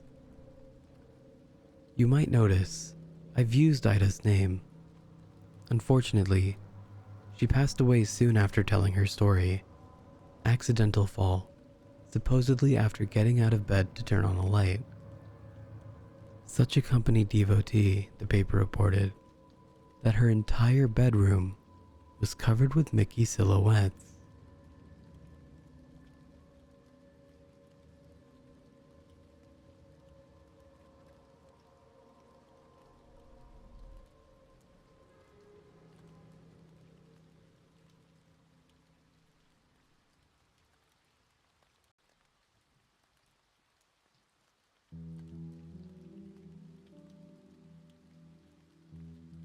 It started when we called out to the stars, into the darkness. We felt so small, tumbling through the vast emptiness while clinging to the skin of the world, and without a single reason why. We were curious, yes, but ultimately, I think we were just terribly frightened. And we were young, so very young. We were children. And like a lonely lost child, we did the only thing we could think of to make it stop. We did what we thought we had to do to make the universe make sense. We called for help. For years, we scanned the sky for a sign. We sent signals to the stars in the darkness beyond. Are we alone? But the skies were quiet, always so quiet, leaving us to our own makings. But crying children never cease, and neither did we. We sent calls into every corner of space for decade after decade. We refused to believe that no one was out there. They had to be. Yet, for some unknown reason, they never answered us. Everyone remembers when that changed. They think it responded to the Arecibo message from 1974. The response to the Arecibo message was received almost 3 months ago in 2 separate parts. The first part of the message was received at the Hat Creek Radio Observatory in California. The Allen telescope array picked up what sounded like static interference that continued on for over an hour. It consisted of unintelligible screeching and buzzing sounds that continued without pause for the whole hour. The meaning of the message was never discovered, if it had one. The only thing we knew was that the signal's origin came from somewhere in the Hercules constellation, near Messier 13. As soon as that signal stopped, the real message began. We made contact that day, and we were asked the question, who is there? It came not through the radios, but as a voice. A voice inside all of our heads asked the question to all of us. I heard it. My wife heard it. The young heard it, and the old heard it. Even the deaf heard it. Everyone, everywhere, heard this voice whisper that question in their heads, in every language on earth. I remember it almost too clearly. It asked in that familiar yet indescribable voice that's always there in my mind.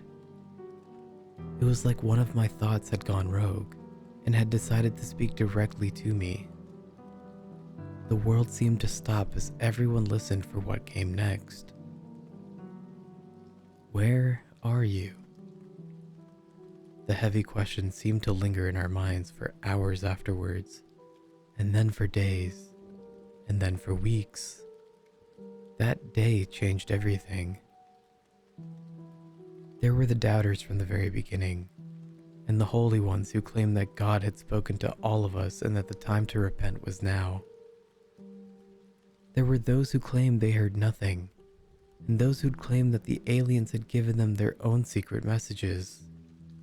And of course, there were those who truly believed that we had been contacted for the first time by an extraterrestrial race like us, one ready to communicate, ready to lead us out of the dark. We were wrong.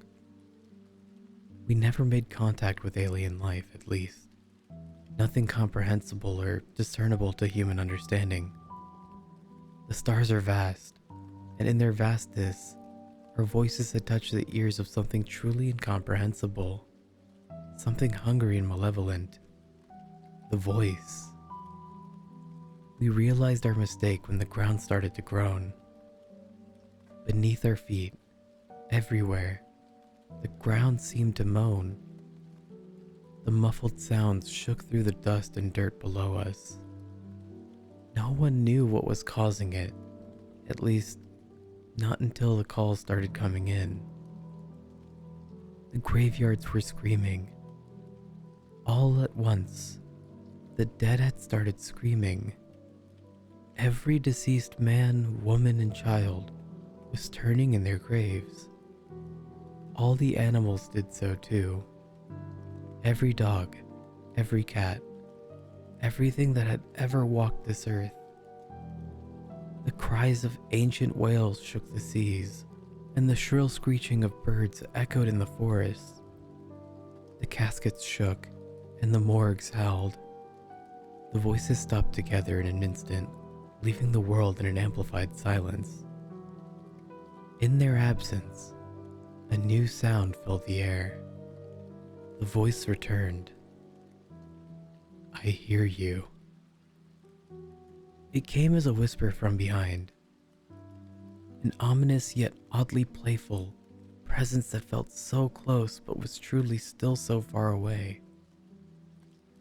It let us breathe in silence for a minute before it made us a promise. It was a promise we all knew to be true. "I am coming." The voice was gone, and the air was filled again with the screams.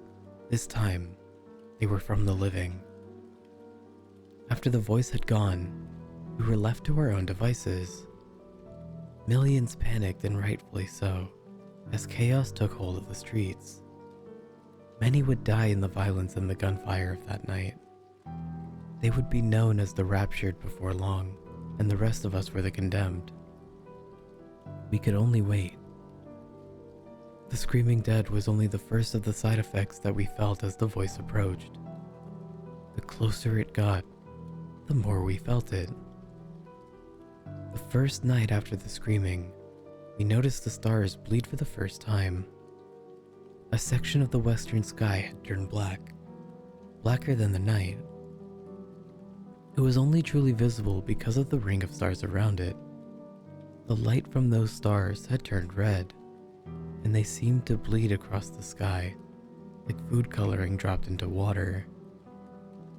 Their light swirled and flowed all around the edge of some unseen mass. I knew then that I was staring into the face of the voice. Our scientists claimed that nothing was there, and that their radar and scans always came up empty. Their telescopes could see nothing but darkness in that section of space. However, the proof was right in front of us, as every night that ring of darkness got wider and more stars bled in the sky. We watched it come.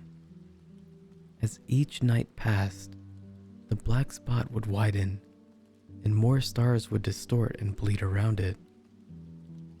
During the day, a new hell would greet us. The side effects worsened.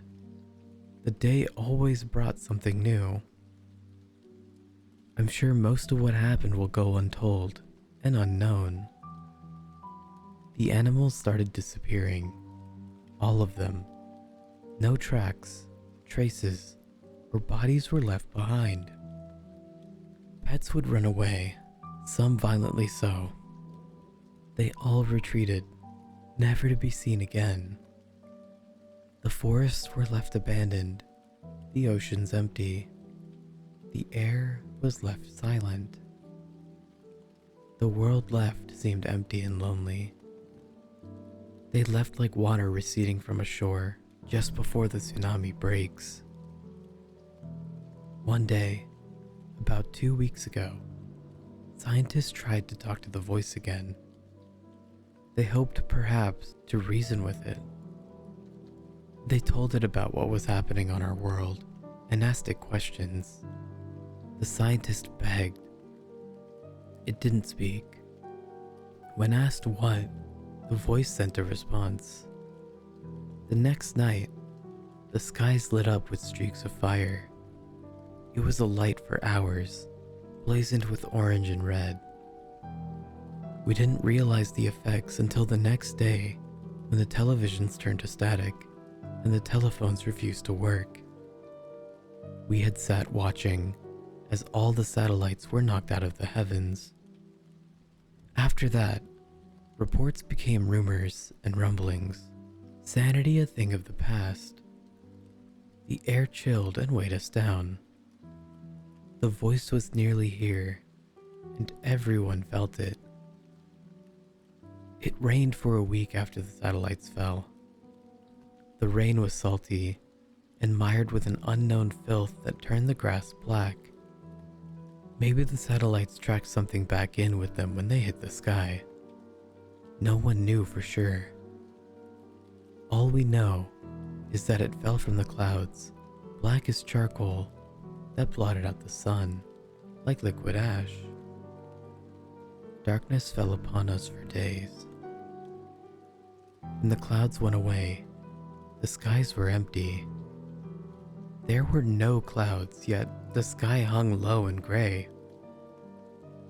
If the sun was anywhere in the sky, it never made itself known. Even it had abandoned us. Each day grew slowly darker and darker until night and day became almost the same. Some people would claim later that they'd seen things in the dark, creatures with gangly limbs and crooked faces lurking in the corner of their vision. They were tall, white creatures that looked molted or rotten through their transparent skin. Appearances would last for just a second or two before vanishing without a trace. Some believed that this was the first step in the aliens' invasion, but the rest of us didn't know what to think. We just knew that it was nothing that simple or benign. They must have been hallucinations, just more madness to endure, but ultimately, as harmless as anything else. As harmless as the screams of the dead, the missing animals, and the dying sky. Appearances slowly increased in duration and number. I think everyone saw them at least once, but I don't think a single person would ever guess why they were truly here. They never touched nor spoke to anyone, and they certainly never harmed anyone. Most who got good looks at them described them as mournful or sorrowful looking. Some even claimed the creatures watched over them at night, and others even claimed that it seemed as if the creatures were sorry for them. One claimed to have even seen one prostrate upon the ground, hands clasped above his head. He said it was praying for us. Prayer was no help. The churches and places of worship that had divided us for so long failed to bring hope to any in the end. The voice let them pray and beg for a while, but just days ago, the voice ended it all. No one questioned how, for at this point, nothing that happened surprised anyone anymore. But on the final day, all books of worship burned. Every last Bible, every Quran, everything. People rushed to their centers of faith, but found no solace. The churches and temples had suffered the same fates, if not worse. The people were left, abandoned by their greatest hopes. There were rumors of churches all over the world, with walls formed from the bodies of those who sought refuge. They were merged to the walls, stuck to them like flies in a trap. They died still pleading for hope, but they were beyond God's help. The rest of us had learned to stop begging. We waited. The final message came. From beyond the sky it fell upon us. The voice echoed, and it spoke the simple truth. I am here. There is a darkness beyond the horizon, the likes of which I doubt has ever been seen. It brings with it the screams of countless souls, and it moves fast. The stars are dying now, and I know that they'll never be seen again. The light is dying so fast. I leave this not as a warning. No, it's far too late for that. Instead, consider this the last realization, the last humanity will ever know. For we used to wonder whether or not we were alone and lost, but never whether or not we were safe and hidden. The universe is infinite, and our understanding was significantly more finite. We should have never beckoned to the darkness. Instead, we should have clung to the light, closed our eyes every time we returned to the void. As the final minutes approach, I hold one final truth to be certain. I know now why the skies were always so quiet.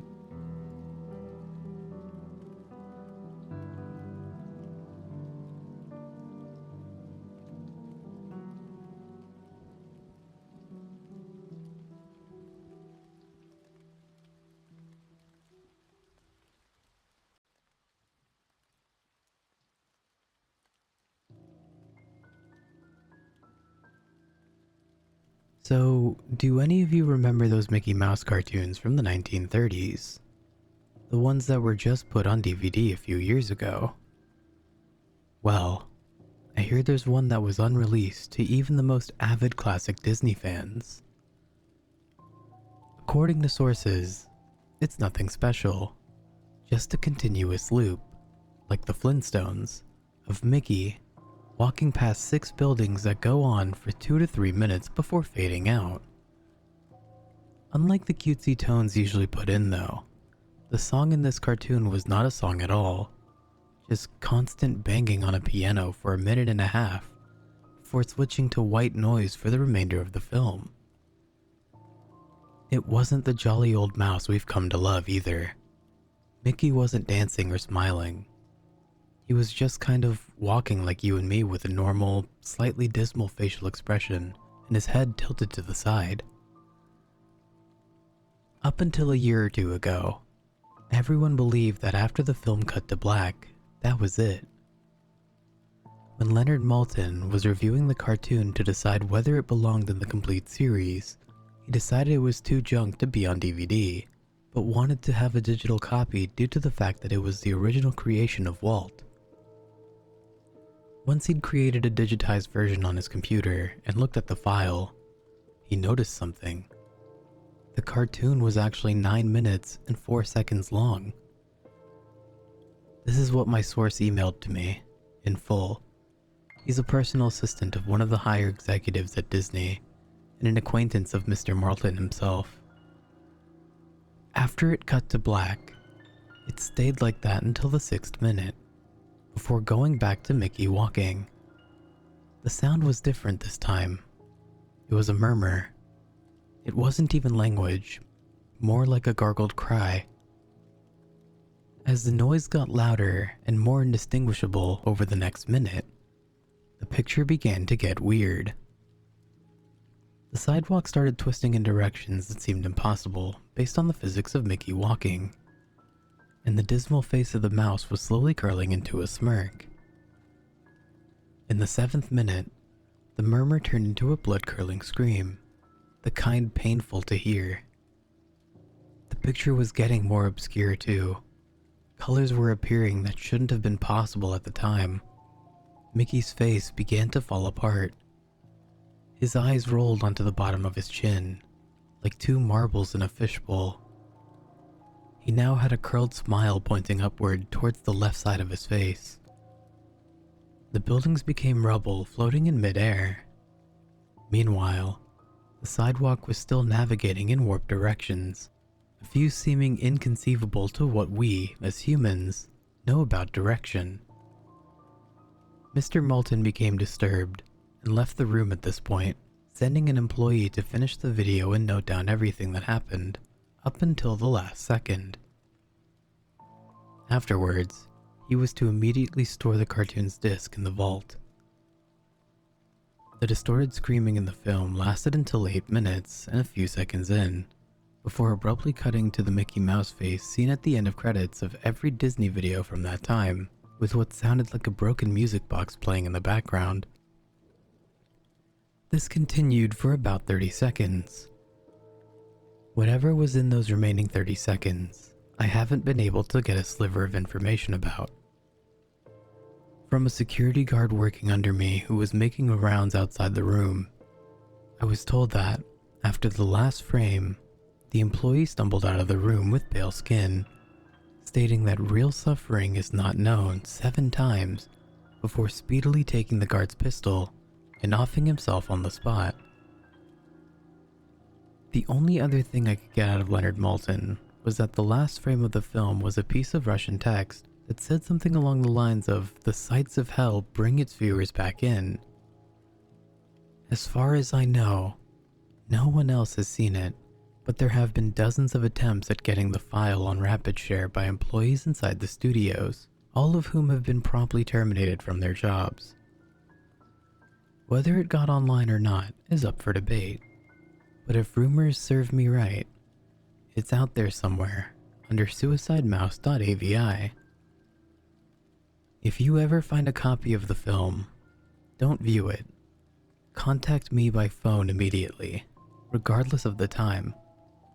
When a Disney death is covered up as well as this, it means this has to be something huge. Get back at me. I have yet to find a copy, but it is out there. I know it.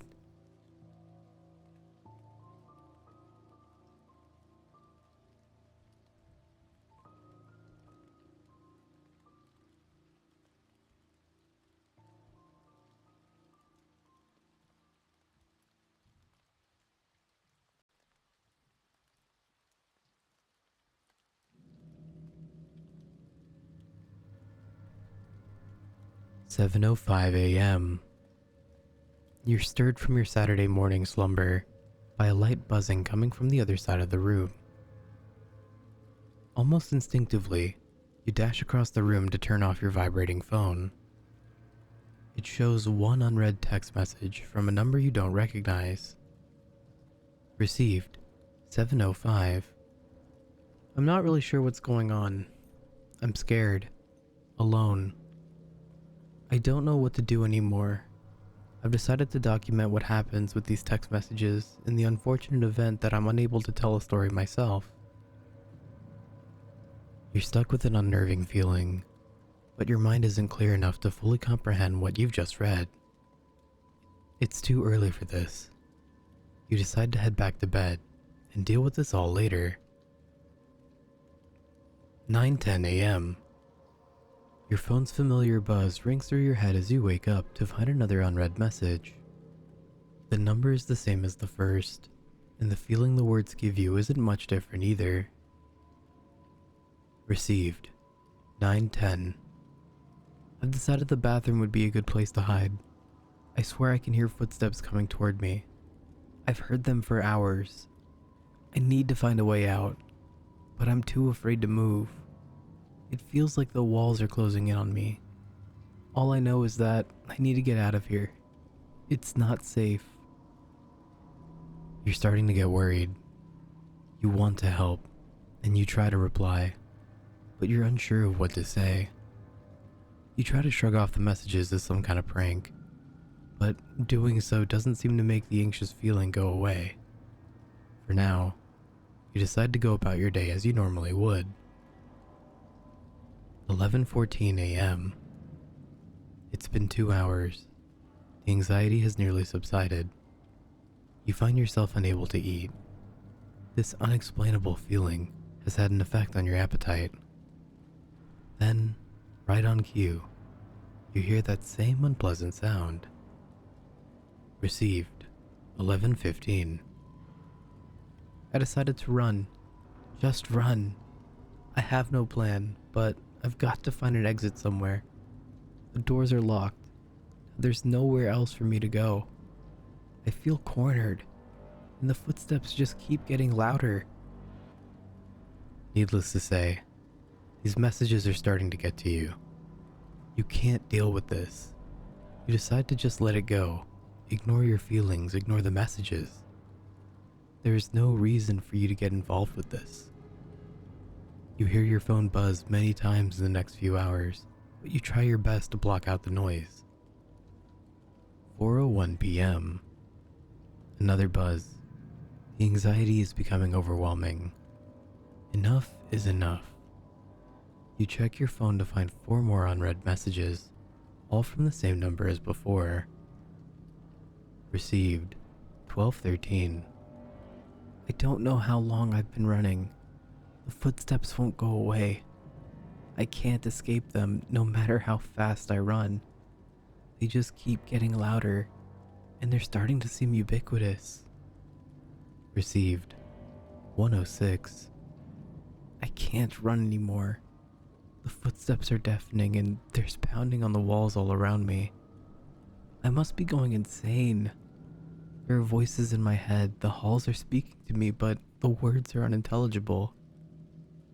Received, 2:24. The footsteps, the voices, every sound has stopped. All that's left is a horrific ringing. My ears have begun to bleed. My hearing is nearly gone, and it feels like my vision is beginning to fail as well. Nothing seems to be the color it should be. The once large array of colors has now turned into various shades of black and red. The heat in here is unbearable. I'm drenched in sweat. Received 401. I'm seeing shadows out of the corner of my eye. The walls are constantly moving. I keep trying to convince myself that this is all just a sick dream, but the heat, the shadows, the blood, it's all so real. I feel helpless. At this point, you're convinced that this is no joke. You need to find him, save him. But how? What could you possibly do to help? All you can do right now is wait for the next message. Received 512. I've started to pound my head against the wall in an attempt to make the voices stop. I feel like I'm surrounded, constantly watched by someone or something. Make it stop. Please. Just make it all stop. Received 556. There's so much blood. The pain doesn't seem to bother me anymore. It's my only distraction from this madness.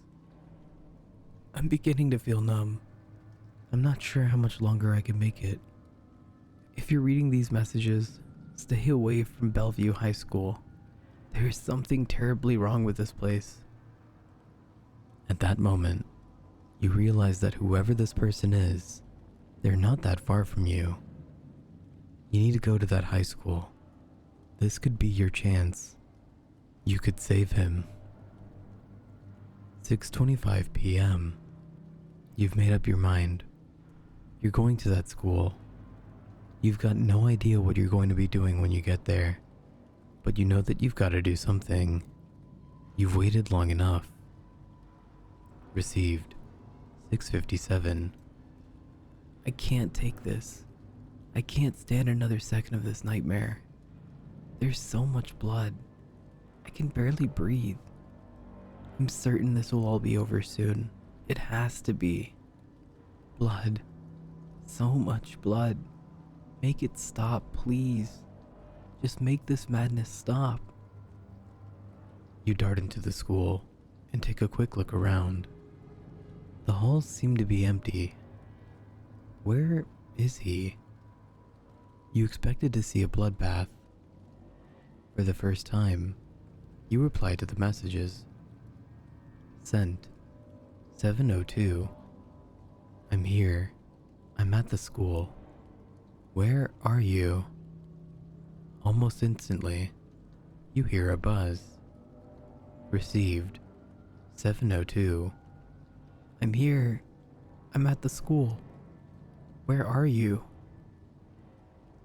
At first, you're confused. You reread the message over and over again. The pieces slowly come together in your mind. The messages you received all day, they were sent from your phone. With that, the door slams shut behind you, and you start to hear footsteps coming after you. Scared and alone, you turn to run, catching a glimpse of the time displayed on the clock overhead. 7:05.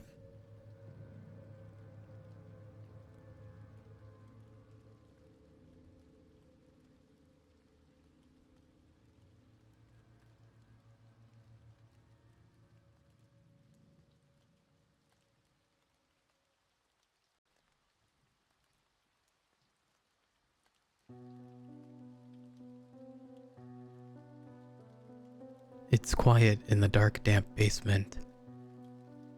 The walls are covered in dancing lights, wonderful hues of blue and white. The television is on, the sound down low as to not wake anyone. I'm sitting on the couch, a tattered, ugly green object that has been lost to time. It smells faintly of mold, and a few small rodents scurried out from under it when I sat down. On the tube, people are talking, dancing. It appears to be a recording of a wedding, perhaps for a family friend. The picture is low quality, very fuzzy. The tape is old, no doubt. It was in the machine when I turned the television on. I stare, transfixed. The people, despite the horrible picture, are wonderful looking. Beautiful, even. Beautiful, I whisper, smiling. A noise upstairs. The sound of someone walking down the stairs makes me jump, and I stand quickly and quietly, slowing my breathing even though I know they can't hear me. With one hand, I shut off the television, and now every inhale and exhale sounds as loud as a fan blowing air directly into one's ears. I creep to the bottom of the stairs, still alarmed. I'm not supposed to be down here, and it's late. Perhaps the family heard me, or maybe it's an intruder. The new thought strikes terror into my heart, and the pumping and thudding in my ears grows louder as my pulse races. My breathing quickens, despite all my attempts to be quiet, and I know that if they were to open the door up there, they would hear me, and my cover would be blown. Almost panicking and ready to bolt, I step on the lowest stair and begin to climb, praying that none of them creak. I'm almost at the top when one of them does. A creak so loud that it surely woke half the block, let alone anyone in the house. I hear shuffling on the other side of the door, padded feet scurrying through the room. A female voice calls out, calling for a man or perhaps a boy. It does not matter. The name is not mine. I freeze where I stand, raising my hand to strike if the door opens. Slowly but surely, it creeps open, keeps opening, and the woman on the other side is not scared yet. She's not screaming yet, and I understand that the shadows are hiding me from sight. But then, she flicks the switch for the stairway light, and I attack, swinging my hand towards her face as hard as I can.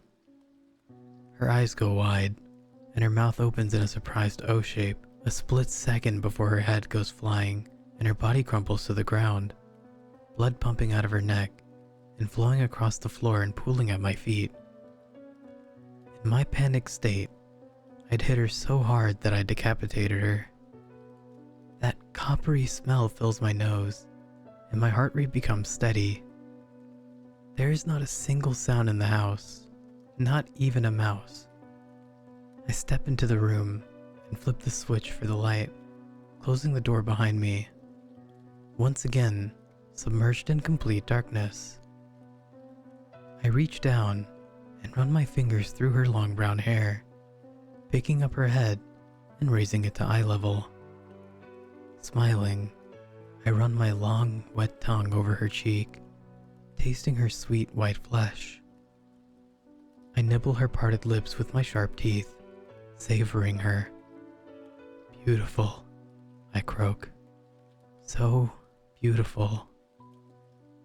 I wonder who else is upstairs.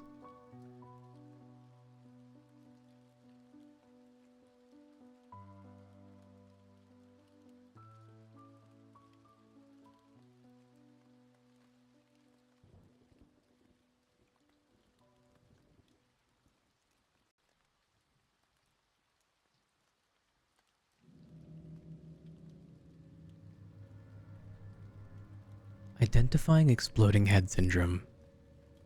An uncommon phenomenon that causes a person, usually female, to suffer from sudden, loud, and unexplainable noises right on the verge of sleep.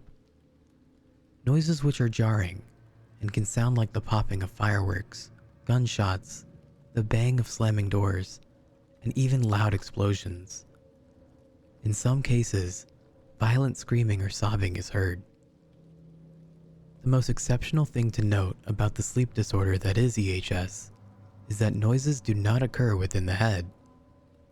Sounds are out of body and can be heard anywhere up to a block away by both ears.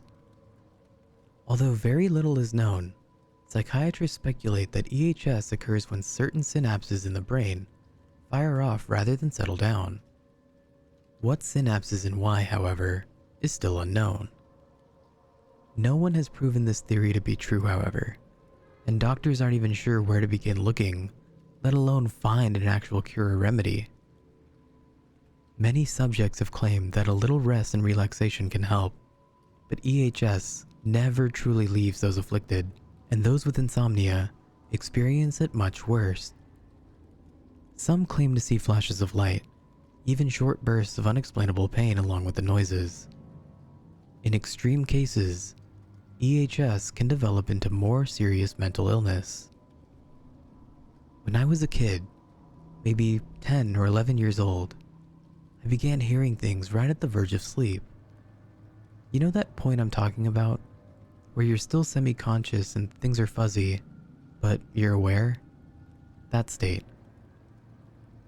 I'd be moments from drifting off to dreamland when bam, this horrible loud noise would startle me awake. For the life of me, I can't really explain to you what the noise was like or what I could relate it to, but it was loud and it scared the shit out of me. For the first few months, it happened maybe once or twice a week. I couldn't really explain it, and I was terrified of bringing it up to my mother because I didn't know if she would believe me. I was an imaginative kid after all, so I kept to myself right up until it got into my teens. I remember those nights. Sometimes I didn't even get any sleep. Time after time, just as my exhausted brain would begin to drift, bam, and again, I'd be wide awake, full of terror and paranoia. Occasionally, on particularly bad nights, I'd hear other things, high-pitched noises like screaming. It's the only thing I can think of to relate it to. The final straw was the night I kept hearing the banging. It was aggressive. I was so out of it that I didn't even need to close my eyes. I was constantly in that semi-conscious state, trapped with those damp noises, when finally, I saw a bright light flash through my room. It lit every nook and cranny, like a flashbang. It made my skin hurt just by being near it, even though it was there and gone in less than a second. It woke my ass up completely, and I didn't sleep at all that night. I didn't even try. So I finally told my mom. I couldn't take it anymore. It had gotten to the point that I was failing every class because I was dozing off constantly. I was lethargic, exhausted, and it felt like my brain had begun to shut down. I felt like I was going insane. She didn't even believe me at first, and I don't blame her. I wouldn't have believed me either. She hadn't heard any of the noises I told her about, and the fact that I had heard them was even more strange to her. Why did I experience it when she and Dad didn't? My inability to describe the sounds didn't help either. It took some coaxing, a little bringing up of grades, and finally, she agreed to take me to a psychiatrist for a mental evaluation. Not exactly what I was hoping for, but then again, who else to go to but a psych doctor? After a few tests, a few more weeks, and countless sleepless nights, still, they had nothing but a hunch as to what my problem was. They guessed it was a rare form of synesthesia, the abnormality that causes senses in the brain to fuse together. They assumed that was why I was seeing and hearing things at the same time. But because I had only one occurrence of that, and because of my condition, they needed to do more intensive tests, the kind that even our insurance didn't cover. My mom rejected the offer immediately, even when they offered to cut the bill since I was a bit of an abnormality. I still don't blame her. I saw the cost after it had been cut, and it was far more than we could afford. So in a last-ditch effort to help me, they prescribed me a drug called Serenoroxamil, or Serenu as it was written in some fancy scribbles on the bottle.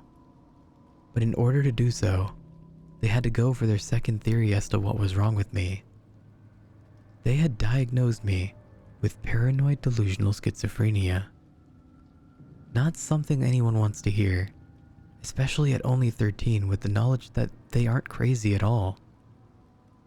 Fortunately, the drug worked a little like perfenazine, an antipsychotic medication, and methylphenidate, ADHD medication.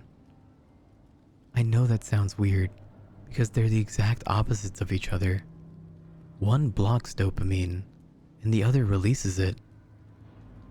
Apparently, the hat trick here was to try and regulate my brain. Serenue wasn't on shelves yet, and still was in testing, so I was a guinea pig, but at least it was free, and I could tell myself that I wasn't actually taking antipsychotic medication. Not technically, at least.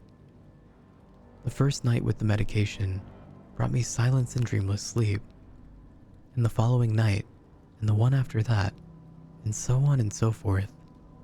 It was wonderful. Sure, it made my head feel like a fuzzball most of the time, and the side effects weren't great, but I could sleep. It made the noises stop completely. I managed to pull my grades out of the gutter, and even graduated at the top of my class 5 years later. I still thought about it though. The idea that I had wrongfully been diagnosed for all those years. It set me a little on edge if I thought about it for too long. I mean, it made the noises stop, but what was wrong with me? After moving into my own apartment and putting college on hold for a while, I decided to do some investigating on my own. I couldn't exactly afford good mental health care, even with my insurance, so I went for the internet with my fingers crossed and hoped for the best. They say to never look a gift horse in the mouth, but I was only curious. I managed to find a medical site with a recently posted blog about a sleep disorder called exploding head syndrome, or just EHS. All I had done was type in my symptoms, and there it was. Everything matched up properly. The only problem, no one really knew what it was.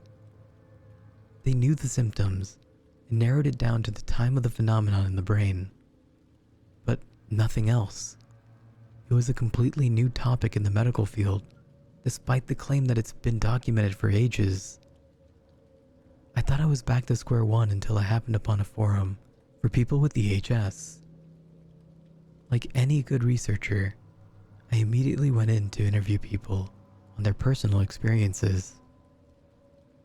Thankfully, everyone I spoke to was very informative. Many even suggested that I just try simple sleep aids like melatonin. I compared what I could remember of my sleepless nights to their accounts, and with every passing minute, I became more and more convinced that all I had was a simple sleep disorder. Everything matched up too perfectly to suggest otherwise. Just as I was about to get off, a new person joined the chat room. His name was The Watcher, and he introduced himself as such. At first, he seemed a little arrogant, listing off all of his symptoms to me in an almost hoity-toity manner. But after I informed him that I concluded my interviews and had come to a personal decision, he asked me what it was all about. So, I explained to him my situation in the most detail that I felt comfortable with, and he asked me what medication I was on. Now, don't get me wrong, I'm not exactly a private person, but I also know how important it is to not be too open on the internet. This guy though, I felt like he was looking at me from under a microscope. We were only in a chat room, merely words on a screen, but something just felt off. Despite my better judgment, I told him about Serenue. By this time, the drug had passed all FDA regulations and had been on the public market for almost 3 years, so it was common knowledge. I then asked him why it was important. He dodged the question at first, and instead rattled off things about the drug that I already knew, until finally making a point that it was a very good drug for people with advanced cases of EHS. By this time, I had already made up my mind. I was going to stop Serenue and start taking homeopathic sleep aids instead. Again, yes, it worked, but that fuzzy head feeling had worn out its welcome after 5 years, not to mention the occasional nausea, loss of appetite, and stomach cramps. I began to type out a message thanking the Watcher when he posted again. It was a single word: wait. down at my message box to see my half-typed goodbye, still waiting to be sent, and felt a shiver run down my spine. Another message popped up almost immediately after. "Don't go yet. Please. This is very important." I instinctively checked my security program and saw nothing. If this dude was hacking, he was doing a fairly good job of it. I stared at his message and gave a moment of consideration before deleting my departing message and simply responding with, "What?" His response was quick and to the point.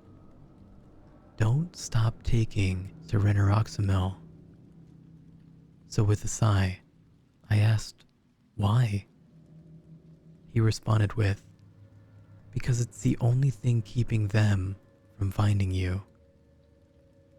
Now, I was fully freaked out and possibly a tiny bit irritated. Was this guy fucking with me? I didn't really expect trolls to dwell on the medical forums, but I guess they're everywhere. Still, I didn't leave the chat. A golden rule of the internet is to never feed the trolls, but I'll admit, I was curious to see where this was going, so I asked what he meant and who they were. I wish I had never asked. This is what he said to me. EHS has been around for centuries, but only has it recently gained attention. The reason? More people have it. And why do more people have it? Because they're getting hungrier. They're becoming gluttonous and greedy, so they're making more and more people for the feast. Those sounds you heard? It's simple. It's them attempting to open the door to our world. Those sounds are echoes of their dimension slamming into ours, and only the unlucky hear the warning. The light you saw? That's the door being yanked open. But if you wake in time, the door will close. That's why it only appears as a flash. The final warning is pain. You mentioned feeling your skin burn, but that was only a side effect of being so close to the door opening. No, the real pain felt by those with EHS is much worse. It's a rending of flesh from bone. It's their claws digging deep into your skin. But again, if you manage to wake in time, it will stop. Unfortunately, there will be no proof of them ever touching you. Not a single mark on your body, as if it never happened. The reason I beg you to not stop taking your medication is because it's the only thing keeping them from finding you. You may think it's only a dopamine regulator, but it's more than that to them. Those synapses firing off in your brain act like a GPS locator, and only when your mind is in that twilight state between waking and sleeping can they take you. But your medication is acting like a restrictor. It's preventing them from finding you again and taking you. You didn't make it to the final stage of EHS, but it sounds like you were close. So please, please, if you value your life, never stop. They'll find you if you do. I'm a pretty open-minded person, but this was ridiculous. I let the watcher speak his piece before closing out the window and shutting down my computer. I didn't even attempt to write a farewell. It was too late, and I was too tired. I hadn't even noticed how long I'd actually been on the internet, but once I got off, I realized it was far too late to take my medication. I remember feeling a twinge of guilt and fear at the time, but I brushed it aside and decided to go to bed without any more help from Sarah New. I had already made my decision anyway, and there was no risk of seizure or stroke if I stopped abruptly. And besides, I wasn't crazy. I just had a sleep disorder. In the morning, I would go out and buy some simple sleep aids and get back to my normal life without the fog of medication. That night, I got the best sleep I had ever experienced. The next morning, I did exactly as planned and picked up a couple bottles of melatonin, along with some generic stuff from the medicine aisle. For about a week, everything was wonderful. No more fog, no more side effects, and not a single noise. But that all changed a few nights ago. To be honest, I can't really remember how long it's actually been. I haven't slept in so long. It all started when I took the few sleep aids before bed.